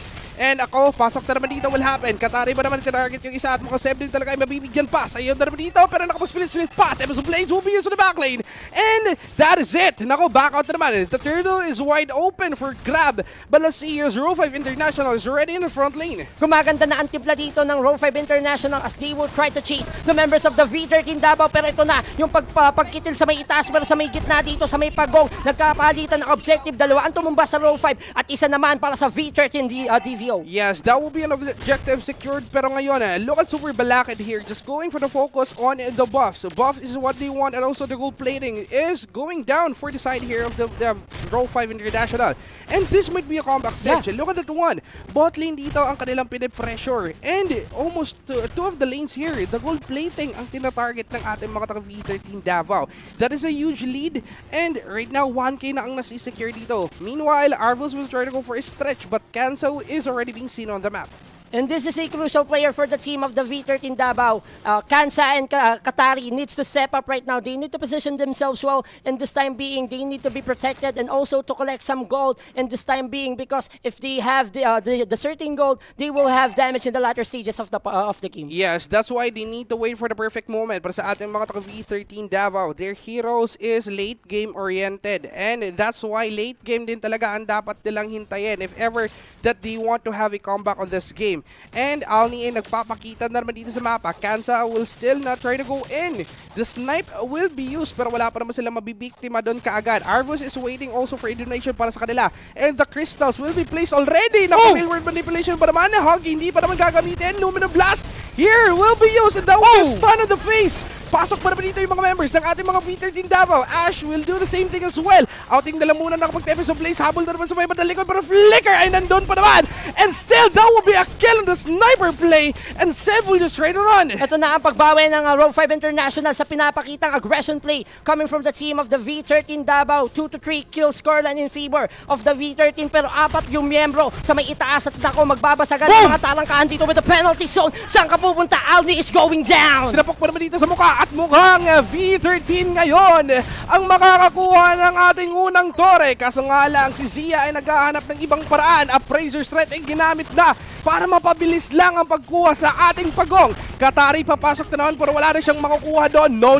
Pero nakapag-stretch na naman. Pa naman kaagad dito mga kaibigan at mukhang hindi na din talaga makakatakas pa. Sinapok mo naman ng Jeles at nako, Katari tutumba na talaga. Nako, nabigyan dito ang jungler ng V13 Davao. Ito naman yung counter-retaliation play for the team of the V13 Davao. Umatras lang muna dito ang isang Arbus pero si Seb dito. Yung Gelatin napakadulas, napakatigas pero si Aniver only tamang pukpok lang ng kanyang mga maso. That will just be a backup for them. Nako, kalasan na naman dito will happen. And Aniver only has the damage. Yeah. Na on this one, this might be a lethal na kumbaga lang on the side lane. Just a clear will happen but Seb is also waiting for the perfect moment. But we will have a short pause as we need to check if ever na kung sino nga ba ang mga players na naglalaro. We need to avoid piloting on this tournament. At kailangan talagang sipatin kung sino nga ba ang mga karapat dapat na maglaro in this game number 2 na kung saan fair and square ang gusto pong i-implement ng Philippine National Esports League in this tournament.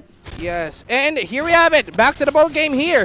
Meron na tayong bolang isa and that is Arvus. But let's see what will happen in this one. 15 seconds na lang ang natitira at magre-reunion na naman yung mga players natin sa pagong. Right now, ang may kalamangan yung ating mga taga V13 Davao. The Bisaya Spirit. Laban lang ng laban dito mga kaibigan. Clear na naman will happen. That will be an advanced cut as they're trying to prepare for another skirmish that might happen on the later part para sa ating turtle. Clear also will happen. Tinanggalan dito ng ating walking grass for them to freely move on the map. And Row 5 International right now is trying to regain their consciousness on the map. Medyo nahihirapan ang kuponan ng Row 5 International because of the damage output as well as the crowd control setup na pwedeng i-provide dito ng mga members ng V13 Davao. And if only kailangan niya patamaan yung penalty zone niya as well as Kansas Numenon Blast. Pero ito na yung magandang sipat, nagkakatansyahan. May tumalon dito. Ang ganda naman ng yakap ni Arbus pero the reward manipulation pinakawalan ng isang asset dito nagkakakulasan with the Tempest of Blades. Nabigyan dito ang isang Aniver only. Dalawa na ang tumumba sa parehas sa kuponan at ako po nagkakabigan si Balaki dito. Pinagsisipat pa naman si Sia. Baka mabibigyan din talaga. Pero dito, ay nako, nakapagtama pa naman ng sibat pero si Ash ay buhay pa. Nako, nakapaginawa pa yung mga members ng ating mga Row 5 International and that was a nice play. Muntikan nga lang pero Katari will go for the objective here. Split push is what they want as the turtle here is already alive and it might be secured by the V13 DVO as wala nang retry dito yung ating kabilang side. This is a great advantage for the team of the V13 Davao. Kumbaga nagpa-pressure sila doon sa ating mga sideline and this is another turtle objective na kinuha na ng isang Katari. Naghahabulan dito si Arbus ay umaatras with the Scofra and this is the aluminum blast. Boom! Sabog ang mukha dito ng isang Arbus. Wala ito yung maganda pagpasok penalty zone. Si Alni ang naging target. Nakapag-set sa may bandang likod and that was a nice combo ng ating mga taga V13 Davao. Right now, they're the one that is at the lead. Para pasok na dito, will happen. Manipulation ba naman? At talaga manipula yung mga members ng ating mga Row 5 International. And the spear will hit on Seb. But Seb is still alive. Going in with the Tyrant's Revenge. Nahag pa naman yung kapamilya pero meron pa naman tayo sa Blaze. And the kopya will be released but still, walang casualty na mangyayari on that one. Kailangan dumahan-dahan ng Row 5 International because of the damage output being provided by Astrid. Napakasakit na ng rearward manipulation dito as well as Super Balakid. Siya yung nagiging threat dito para sa kuponan ng Row 5 International with the free hit mechanic of this Moskov. Talagang ramdam na ramdam mo na pwede kang maapitas ng Moskov na to. Feel na talaga ngayon yung isang Balakid at nagiging Balakid na din talaga. Kumbaga nakatayo na dito yung isang Balakid at talagang mahirap na din talagang patayin para sa ating mga taga Row 5 International. Pero eto na naman, check on Arvos mga kaibigan, nakapaghuli ba naman sila ng isang bola, gagamitin na ba naman kaagad? But boom! Natamaan pa naman dito ng ultimate snipe and that is Katari down while here here, Seb is being chased by the members of V13 Davao. Kailangan kumalma ng Row 5 International kasi nga nabibigyan din sila dito sa pagkakataon na to, and V13 DVO just focusing to find a targets against the Row 5 International as Ash getting this lightning truncheon. Nagkakaroon na siya ng magandang magical burst damage in this Valentina, at ang kailangan gawin ngayon ng Row 5 International is to set things up. Kailangan makapag-control sila ng mga members dito ng V13 as well as Alni. Kailangan protektado tong marksman na to for this Leslie kasi alam naman natin the massive blow of damage pwede niyang pakawalan against Astrid, against Super Balakid. Yes, that's why they need to wait for the late game here para sa ating mga Row 5 International. Nagpakita ba naman dito, split yung gagamitin agad para mong Seb. Nakapagsabunot ng isa, pinabalik ba naman kung nasan siya nang galing. Pero eto na naman, nakakonceal yung ating kabilang side. Kita na naman ng the Crystals, and Zia will be forced to back off as the Lord is already alive. Buhay na ang ating Panginoon for this game number 2 na kung saan nakakalamang sa pwestuhan in terms of the river pit ang kupunan ng V13 Davao as Row 5 International tried to chase down the members of the V13. Ito na yung magandang sayawan, yung kulasan, pero may mabibigyan yata si Seb dito, nakaramdam ng damage output ng V13. Kaya backout na lang muna for now. Hindi sila magmamadali. Seb na naman dito ng check. Zia will do the same thing as well. Tyrant Strange pero walang makakabitan doon. At nako, tignan mo si pare mong Astrid. Nagagugo lang for a push. Nako, pigilan nyo si Astrid. Iniisa-isa dito yung ating mga tore. Nagkakabagsakan na. Pero ngayon, wala na din talagang choice yung ating mga taga-Rofit. Kundi mag-back na lang talaga. Cancel out na naman will happen. At nag-aabol na naman sila dito ng kill. Nakita ba naman ng isa nakapag-bouncing ball? Si pare mong Arvus. But still, wow, kulang sila ng isa. Napakatindi ng naging galawan doon ng V13 Davao. Si Super Balakid talaga ang magiging balakid, pero pumasok na ang isang Arvus dito with the Tyrant's Rage, pero siya ang hinahabol ng mga members ng V13 Davao. Aniver only, pinagpupukpok siya ng mga maso sa may likod, pero si Balakid ang magiging balakid as also Ash going down, pero isa-isa nang nagbabagsakan mga miyembro ng Row 5 International. Ito na nga ba yung ape ng ganti ng V13? Isa ang nakakabit dito, and that is Seb here, parang kuto lang. Naghahabol na naman sa mga members ng ating mga Row 5 International. At nako, tatlo pa naman ang naging kalaban niya. Mabibigyan din talaga. Seb pa. At the Crystals will finish off the deal. And that is Seb down right here. The Lord is still up. And let's see here, what will the Row 5 International do in order to defend this one? This might be a tough comeback para sa ating mga Row 5 International, but this might also be a 1-1 secured na dito, Sedge. This is looking tough for the Row 5 International based on the itemizations. Lamang na lamang dito ang kupunan ng V13 Davao in terms of the gold difference. This is almost 6,800 gold lead for the red side, and this is looking bad for them as the Lord is marching on the top lane courtesy of the V13 Davao. Ito na nga ba yung magiging magandang bentahe for the V13? Pwede na din talaga i-end. Nandito pa naman yung ating Lord at nandito na din yung ating mga V13 Davao. Arvus will try to go for Titan's Rage pero wala siyang makikita doon. And kalasan na lang muna. Nakapag-real-world manipulation pa. Si Zia naipit na naman. But the damage is not yet there para sa ating mga V13 Davao, and they will just focus on the inhibitor turrets. 2 of the inhibitor turrets down para sa ating mga Row 5 International, and focus na naman ulit para sa kanilang objective. Pasok na naman dito ng Arvus.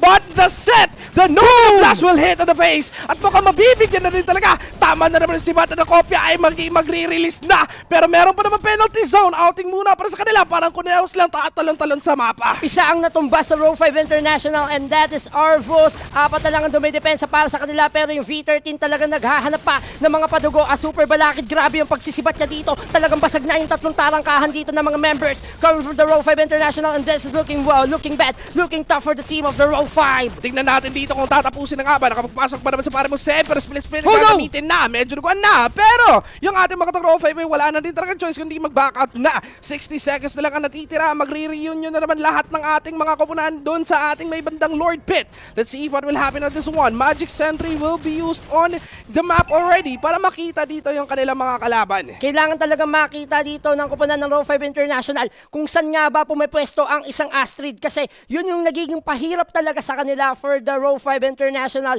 Napakaganda ng mga lapagan dito ng reward manipulation as well as the Void Blast, the Crystal Void, and as well as yung grabbing damage dito na pinapakawala ng V13. And Katari was a great link user. Gumagamit siya ng assassination capability as well as yung pagkukulang nila ng game number 1 partner Kirks, which is the side lane pressure. Ginagampanan na nila ngayon.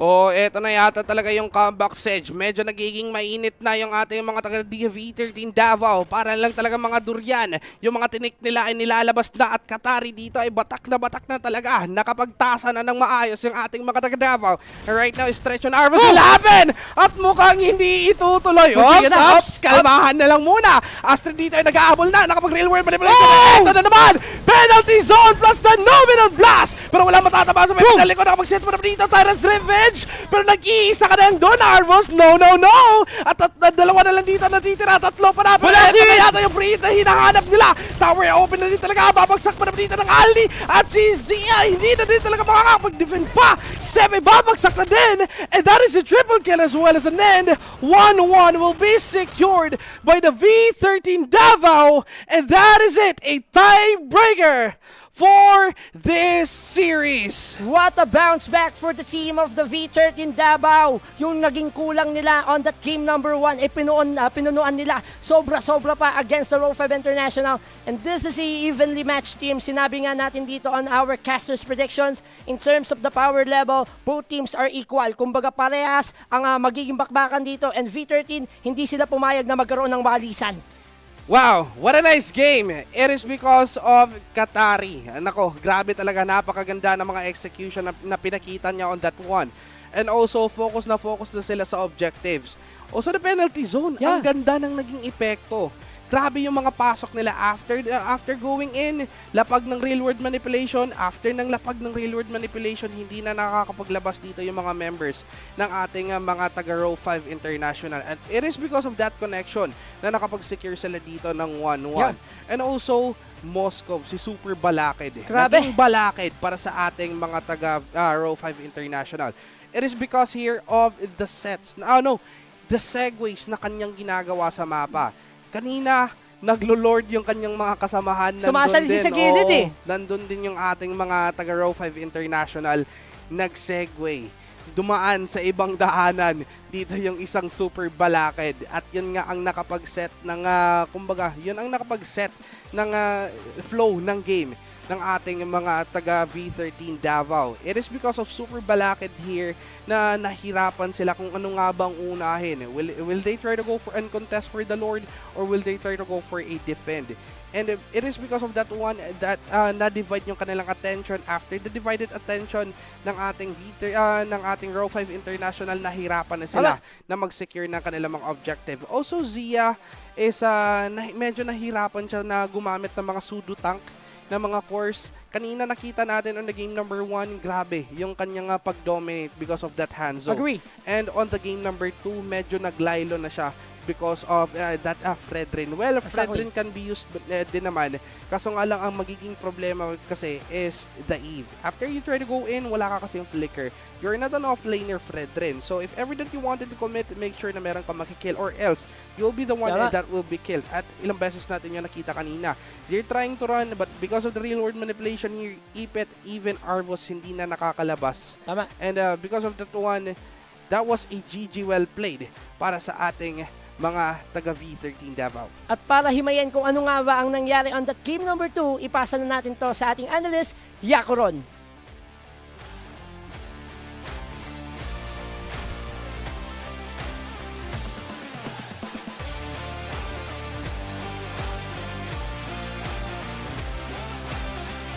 Maraming salamat, Sedge at Kirk, sa napakalupit na laban na yon. At syempre, 1-1 ang nangyari dito sa ating serye. It was a complete hindrance brought to you by, of course, Super Balakid with his Moscow. Nakita naman natin kanina, once he stepped up, he didn't get out of the zone. Dire-diretso na yung pag-arangkada niya dito kontra sa mga members ng Row 5 International. And the super justification na inaantay sana natin dito sa Leslie to somehow scale up and bring up some damage against the members of V13 DVO ay hindi nangyari. It's because lacking onto the AOE DPS na inaantay at kailangan talaga ng Row 5 International. Moscow has a backline penetrating basic attacks na wala dito ang Row 5 International. If you have witnessed the last minute of the defend na ginawa kanina ng Row 5 International, nang dahil dun sa backline penetration ng isang Moscow na damay pa yung Leslie.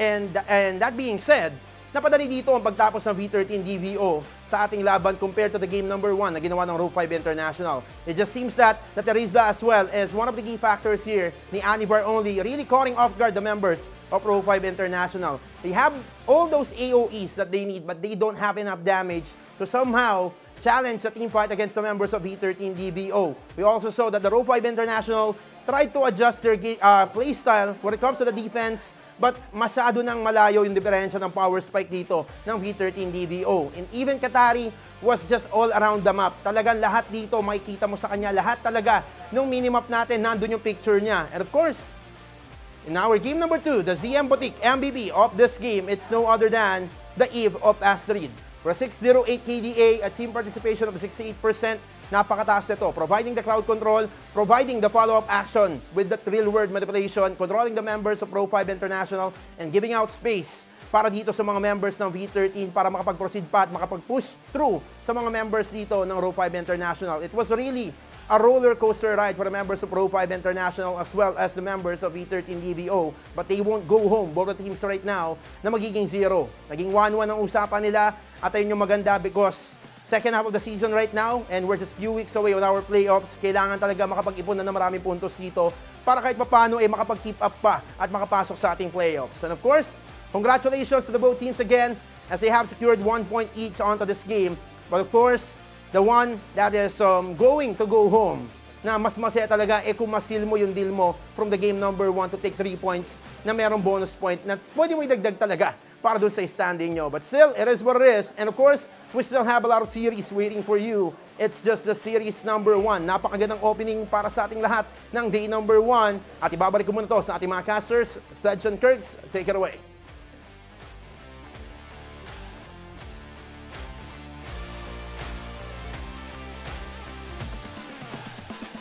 Maraming salamat kaya Karon, ang ating pinakamalupit na analyst. And Wow. for that one, game number 1, yung ating mga taga-Pro 5 International devoured the side here of the V13 Davao. But for the game number 2, that was a perfect manipulation na pinakita ng ating mga taga-V13 Davao against the Pro 5 International. Series 1 of the opening already ended, and that is a 1-1 din, Sedge. Wow, what a nice game at talagang equal na equal. And so far sa ating prediction ngayon, ang nagkamali lang is si Tupi. Ako Tupi. Yan. Siya ang nagkamali sa ating casters prediction on that week 7, day number 1 sa ating Annihilation 4 group stages na kung saan both teams show their heart, kumbaga yung resiliency nandyan for the V13 and for the team of the Pro 5 International. At ito yung mga bagay na gustong-gustong mapanood ng ating mga viewers, yung mga close and tight and matchups. Kasi ibig sabihin yan talagang nag-i-step up yung mga teams natin, and as well as the scouting report, the analysis on both teams. Kumbaga nagkakaroon ng basahan, talagang nakikita natin na nagre-research sila. Kumbaga inaaral nila yung playstyle, inaaral nila kung paano gumalaw ang kanilang mga kalaban. Yes, and also week by week is meron tayong mga nakikitang improvement kasi dito, Sedge. Tama. Not just for these teams na naglalaro ngayon, but to all of the teams right now on the Annihilation Season 4. Meron na tayong mga nakikitang significant improvements galing sa kanila. For example, is the rotation at saka yung pag-discover nila sa mga picking. Nagsisilabasan na din yung mga bagong hero. Meron na tayong mga nakikitang bagong hero out of the meta heroes. And also, nagsisilabasan na yung mga bagong rotation.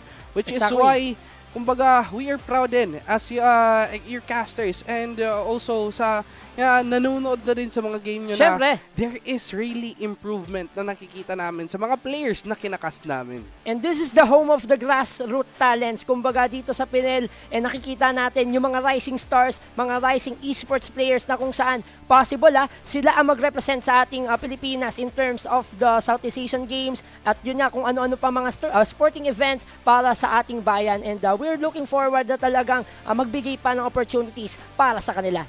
Yes, and well, eto na. We are inviting you all the Philippine National Esports League and its whole ecosystem, including the Esports Academy of Asia Pacific, would be joining the Sigma Asia Summit on July 2021-2023 at the SMX Center, Manila, where we would be holding exhibition, MLBB games, hold talks about PNEL Super App, and introduce the whole PNEL ecosystem. And if interested in joining, just chat with us or call with us at local number 046-435-2987 or mobile number 0919-581-6460. And also, you can also send email us at PNEL Academics at Bali.org. Sigma Asia Summit 2023 shall bring together 15,000 international gaming professionals from Asia and other countries. Yan, ano pang hinihintay nyo? Kung gusto nyo kaming makita and as well as gusto nyo makita ng mga malulupit na players din, punta na kayo sa Sigma Asia Summit. We are waiting for you guys. Nako, magkita-kita tayo dun lahat at saka magsiselfie-selfie tayo at saka mag-i-enjoy din tayo. Siyempre. Oh, kasi balita ko, Sedge, meron tayong mga exhibition games Tama. about MLBB. Makakakita na naman tayo ng mga malulupit na bakbakan on that day. So for sure, it will be a fun 2 days sa ating Sigma Asia Summit. But for our next game is niluluto pa natin at balita ko, eto na naman, malulupit na teams na naman ang magbabakbakan. Matinding kuponan na naman ang magbabakbakan for our second series in this week 7 day number 1 ng ating Annihilation 4. And this is the upcoming battle of the DWRECK Esports against the Meta Elite. Pare sa kuponan may gustong patunayan. Both teams talagang nagpanalo sa kanilang last week games na kung saan makikita natin sino nga ba ang mangingibabaw kontra sa pagitan nila. Yes, but before that is, kumbaga i-prepare muna natin yung lahat at saka dyan lang kayo, mag-chill lang kayo dyan, grab your coffees, grab your snacks as we are about to have a short break.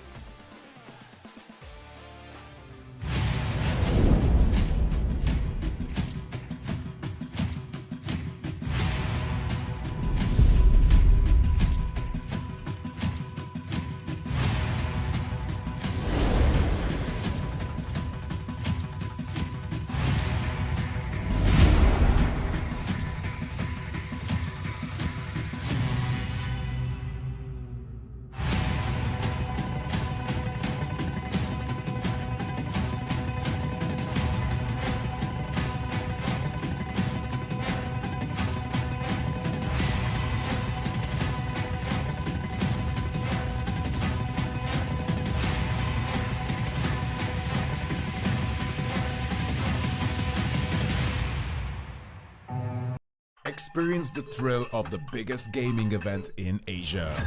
Join Sigma Asia in Manila, Philippines from the 19th till the 22nd of July 2023. Connect with industry leaders and discover the latest trends in the region. Don't miss out on this incredible opportunity to take your business further east into Asia. With 4 days of action-packed events, you won't want to miss out. Register now and be part of the biggest iGaming market worldwide.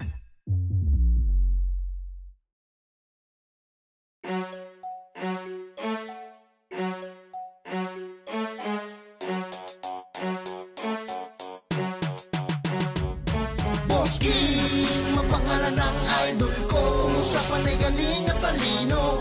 Talagang hindi mapapantayan, diskarteng malupit mula sa kalye veterano. Mapangalan ng idol ko, umusapan ay galing at talino.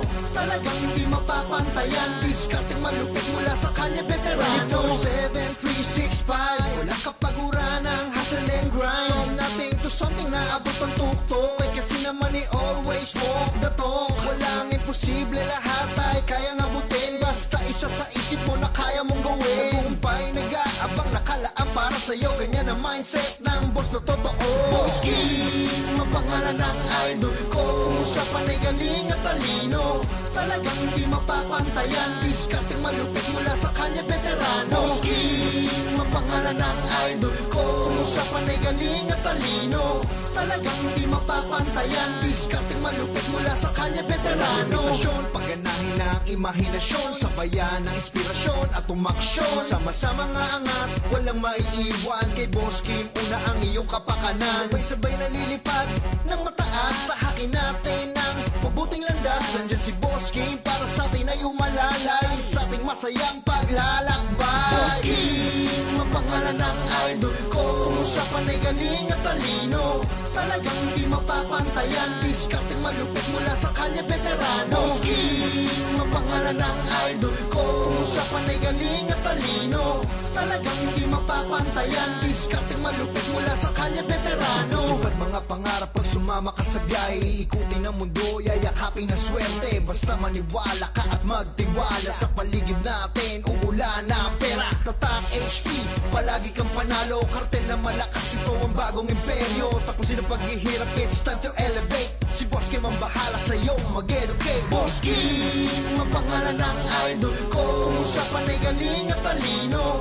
Talagang hindi mapapantayan, diskarteng malupit mula sa kalye veterano. Boss Kim, ang pangalan ng idol ko, kung usapan ay galing at talino. Talagang hindi mapapantayan, diskarteng malupit mula sa kalye veterano. Boss Kim!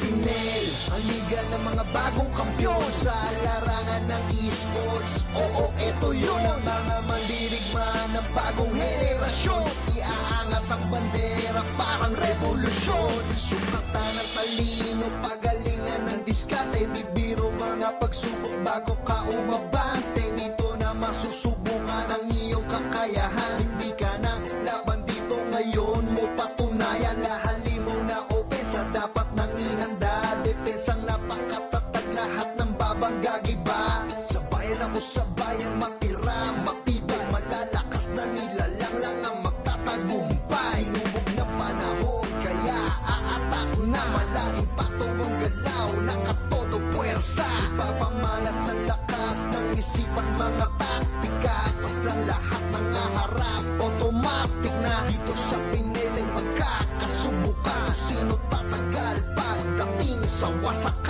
Kailangan na maging makunat para legendary. Dahil sa'yo nakasalalay ang victory.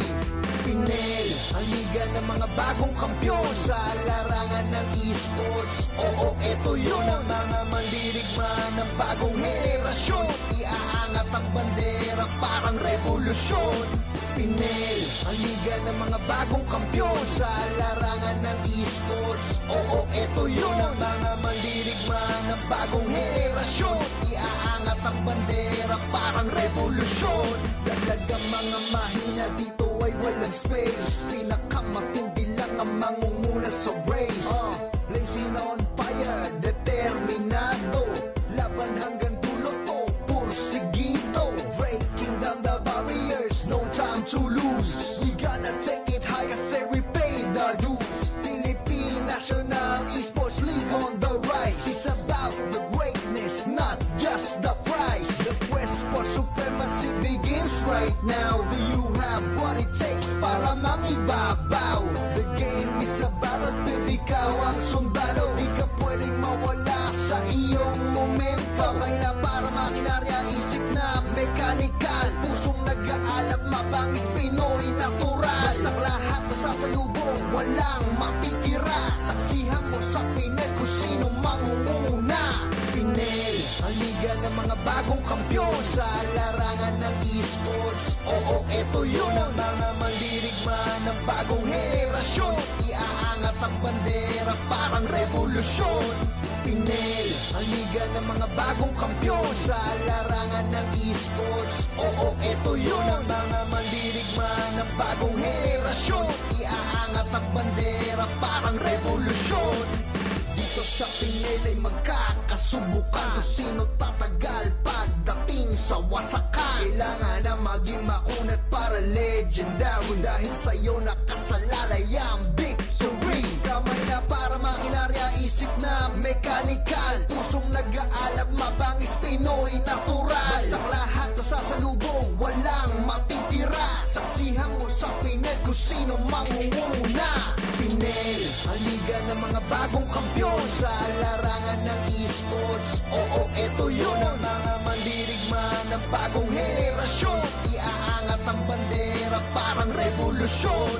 PNEL, ang liga ng mga bagong kampiyon sa larangan ng esports. Oo, eto yun ang mga mandirigma ng bagong henerasyon. Iaangat Umaangat ang bandera, parang revolusyon. PNEL, ang liga ng mga bagong kampiyon sa...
By having a 1-1 series, the two teams earlier gave us a close match and showed us the toughness of this competition. Maligayang pagbabalik po sa ating series number 2 at kami po ang inyong magiging gamecaster. Ako si Tupe, kasama si Yakoron. Ayun, syempre, babalik muna tayo. Syempre, welcome to the English conference muna tayo ulit. English, i-open muna. Teka, Mirko, tsaka Captain Tower, magsulat-sulat ka na. Magsulat-sulat na kayo. Ayan na. So, ayan na. Let's go! Let's go! Yes, yes, yes. Yeah. Let's go, ladies and gentlemen. Welcome back to the series number 2 of the Annihilation season number 4, Test for Might. And of course, this is one of the most interesting games that we're gonna have. This is going to be between DWRECK and also Meta Elite. Meta Elite, of course, with the role right now, having a lot of points, having the win streak for them to be able to enter the playoffs. Yes, this is a tough competition. We have multiple teams from Bracket A and Bracket D who's actually compiling on the upper bracket and the playoff spot as of the moment. And some of the teams from Bracket C, they're just actually, of course, having this challenge, the toughness. Imagine, Geo Esports is the top-seeded team for this bracket, but they are just sitting on the top 10 power overall rankings, top 10 overall and top 10 power rankings, and that's how tough it is, how to enter the playoffs. You need to be dominant. You need to conquer each bracket for you to secure an upper bracket slot going for the playoffs. Especially on the second half of the season right now, that most of the teams are really fighting to get a point and even to get a clean sweep for them to have an additional point on every series, as well as DWRECK Esports right now. Well, DWRECK had a very roller coaster ride throughout the series. So it's very tough for them right now if they're gonna lose this game. So it's a must win for the members of DWRECK, and especially Meta Elite. The Meta Elite, the one that we're looking for this team is a consistency for them to easily drive throughout the season. And remember, playoffs is very different when it comes to the regular season. There are teams that are just hiding all their strategies and also techniques that they're going to use on the playoffs, and we can say that DWRECK and also Meta Elite is not that by far when it comes to the playoff spot. So of course, let's check out the predictions of our co-casters on the series number 2. So Tupe gave 2-0 in favor of the Meta Elite. Yeah, even though DWRECK Esports already won their last series, they finally got their groove. I think well-driven. The Team Elite are better in terms of course, getting the victory here. It's because they're looking forward to get the upper bracket slot. Remember, this team right now is sitting on the playoffs already. They're just actually looking forward for them to enter the upper bracket. And one more thing about this team is they have Draven. One of the reliant jungler that we have here. We call this team or their team strategy just like how Team Z is doing it with Adrel as their adrenaline. Here in Meta Elite, they have that well-driven. Well-driven, huh? If Draven is playing, they are well-driven and they are actually on the zone on getting every win. So what they need to do is to just make sure that Draven will have a very good start for them to easily put the peril onto the metal for them to easily just drive onto the game and finish it smoothly. But of course, the reason why I gave a split point for the series, of course, Sedge and Kirks gave the same prediction as well, is that DWRECK is destined to get at least a surprise win on every series that they are winning. So it's not impossible also that they will be able to somehow get a split point onto the series against the members of Meta Elite. As like you mentioned earlier, that the Meta Elite, they need Draven to have a good start. What if the members of DWRECK Esports already figured that out? So they'll be able to stop the momentum of the members of Meta Elite. It's not impossible for you to get that prediction. Remember earlier, you're the one who's right on the prediction. It's a 1-1 between V13 Davao and also the Row 5 International. Now for this series, of course, just like how I said it before, I want to be mistaken. I want to be proven wrong by the teams from the losing team, right? I love the underdogs rising up and of course eliminating those teams who are on the upper side. Now, of course, we're all set for this game. Can DWRECK Esports again shut down a strong team like the Meta Elite? We saw the opening of this team. The DWRECK Esports showed us, imagine, Geo Esports struggle against this team. They made it even a 1-1 series during the opening day of the Annihilation by having the 1-1. So, seeing that kind of play style, seeing that kind of result, you may think that DWRECK Esports already have that capability to be one of the contender on this bracket. But unfortunately, right after that win against Geo Esports, they struggled. They lost their composure. And suddenly, last week, they were able to win. We can safely say that the members of DWRECK Esports have that inconsistent spark on their team. So whenever they have the mood or whenever that they are in the zone, they're really unstoppable. But whenever that they will have not good of a start on the game, it will be the continuous story of their whole game as well. So it's going to be a challenge for the members of DWRECK Esports to fight toe-to-toe against this team of Driven Meta Elite. So what they need to do right now is to make sure that they will have a proper rotation, especially on the first 2 minutes of the game, for them to be able to at least have an advantage, have an edge, and somehow get a chance or a higher chance to win this game. Well, it is what it is. Let's wait for what's going to happen on this match. But let's take opportunity of this time while we are waiting for the teams. We have our friends here from the United Kingdom. My very close friend. Yeah, our close friend. We want to, of course, acknowledge the presence and thank Mr. Max Jones, the business development of Magic Craft, is here in the studio right now. And also, that's my very close friend, Mr. Max Jones. There you go. Thank you so much, and we appreciate your presence here. Together also with Mr. Justin Nicole Dugeno, and that he is the founder of EZR Esports and head marketing specialist of Magic Craft PH. Yeah, of course, we have Zaki Sanchez, the co-founder of the EZR Esports and marketing associate of Magic Craft. And we also have a pro player and the head admin of EZR Esports, no other than Chuk himself. Chuk without an X and S. Right, Chuk just only. Chuk. Yeah. And we also have Vince Kyle, the head admin of the EZR Esports. We are announcing it through the Sigma this coming July 20 and 21.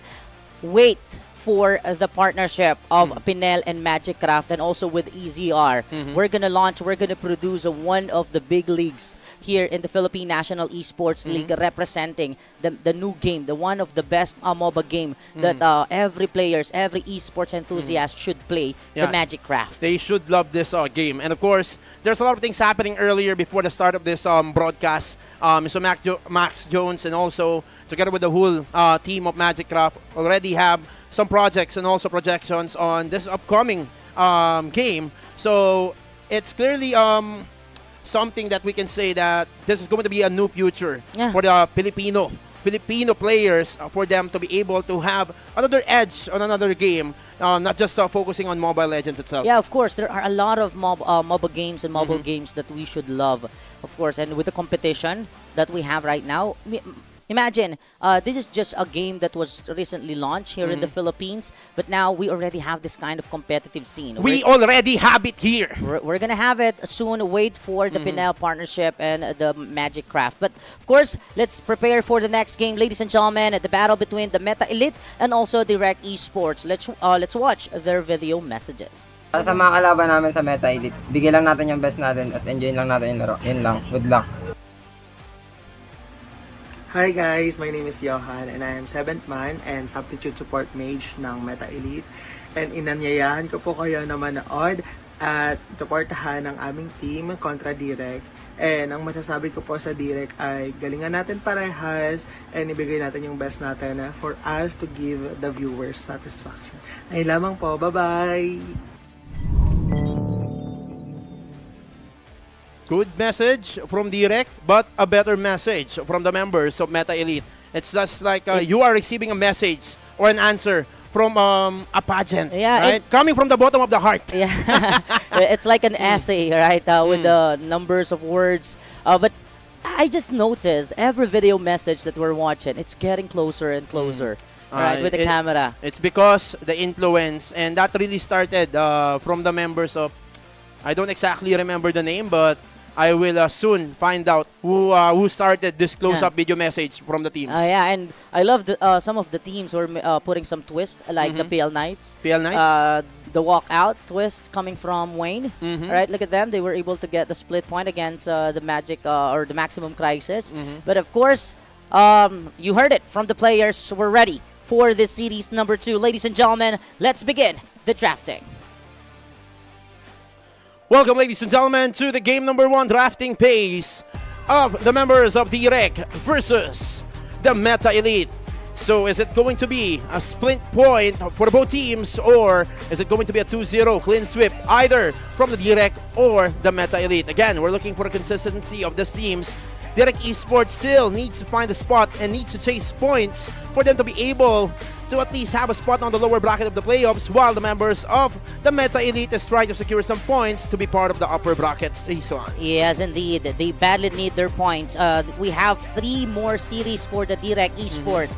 Currently, they're sitting on a 4-point standing. So if they will be able to secure 3 points per series remaining, they will have a maximum of 12 points. It's not going to be impossible for them to put the team on the lower bracket, but they need to wish and hope that other teams will lose as well, especially those who are sitting on the double-digit points, like 10 to 12 points. And for the Meta Elite, they're sitting on a 7-point, and they still have Meta Elite with 8 points, and they still have 3 series as well. Maximum of 12 points. Yeah, maximum of 3 more points, so 9 points. If they will win, 9 points, sorry, if they will 9 win points. 3 consecutive sweep, they will have a total of 17 points, and that could be enough to put them on the playoffs and even on the upper bracket. At least on the playoff spot. You must at least secure the playoff spot here, as we are approaching just a few weeks away for the start of our playoffs. And now, DWRECK started the ban here with a joy. Of course, answering back by the Meta Elite by banning the funny. So respecting the capability of the funny, we all know that a great funny user is always a headache to the opposing mid laner of a team that will just continuously grudge down the net worth that you're going to build up on the first 5 minutes of this game. Yeah, and it will help you to control the drafting. By the way, we want to shout out all the Penelians and the solid viewers. Before you shout out the Penelians, remember, the comments should be English only. Yeah, okay? EOP on the comment section. We won't read it if it's not English. Shout out to Yams from Japan. Look at that. We have viewers from other countries like Yam. If I'm not mistaken, this is one of the friend of Missia. Miss Love, yeah. From the Boston Esports. Thank you for the support, and we're looking forward for the 1-1 of DWRECK Esports. The time they won against DO Esports, which is the king of this bracket, is they were able to secure the 1-1. Geo forgot to ban it, and no, there you have it. Immediately, Meta Elite removed that 1-1. That's their responsibility as a second pick team. You must at least put a slot or save a slot to ban the 1-1. You don't want to give the opportunity of the 1-1 to the opposing team. It might be the turnaround of the event, even though that you have the advantage onto the game. So answering with the ban here coming from DWRECK, it's going to be a Faramis. Now for the third ban of the Meta Elite. They can either or focus on the XP laners for them to have an advantage, or they can also ban the Arlot is available together with the glue. And this is a setup for a glue, for DWRECK Esports, as they banned Faramis on their last ban on the first phase. So Meta Elite right now for the last ban.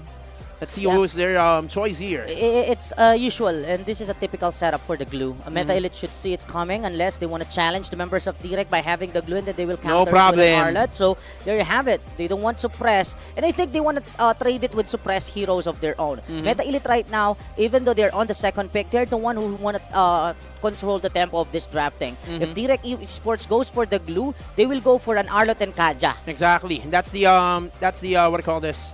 That's the usual answer whenever the DWRECK Esports or the first pick team will get the glue. But for me, I would just gladly get the Kaja together with Valentina if you want to avoid those explosive heroes of position 4 from DWRECK. Yeah. Instead of getting Parsa, focus on getting the Valentina together with the Arlot, or the Kaja rather, for you to have an advantage on the pickings. So now it's going to be an Arlot Kaja still. Just like how I predicted it, a Kaja and also an Arlot for the Meta Elite. By the way, Direct Rans just messaged me. Icarus is not playing for the DWRECK Esports. One of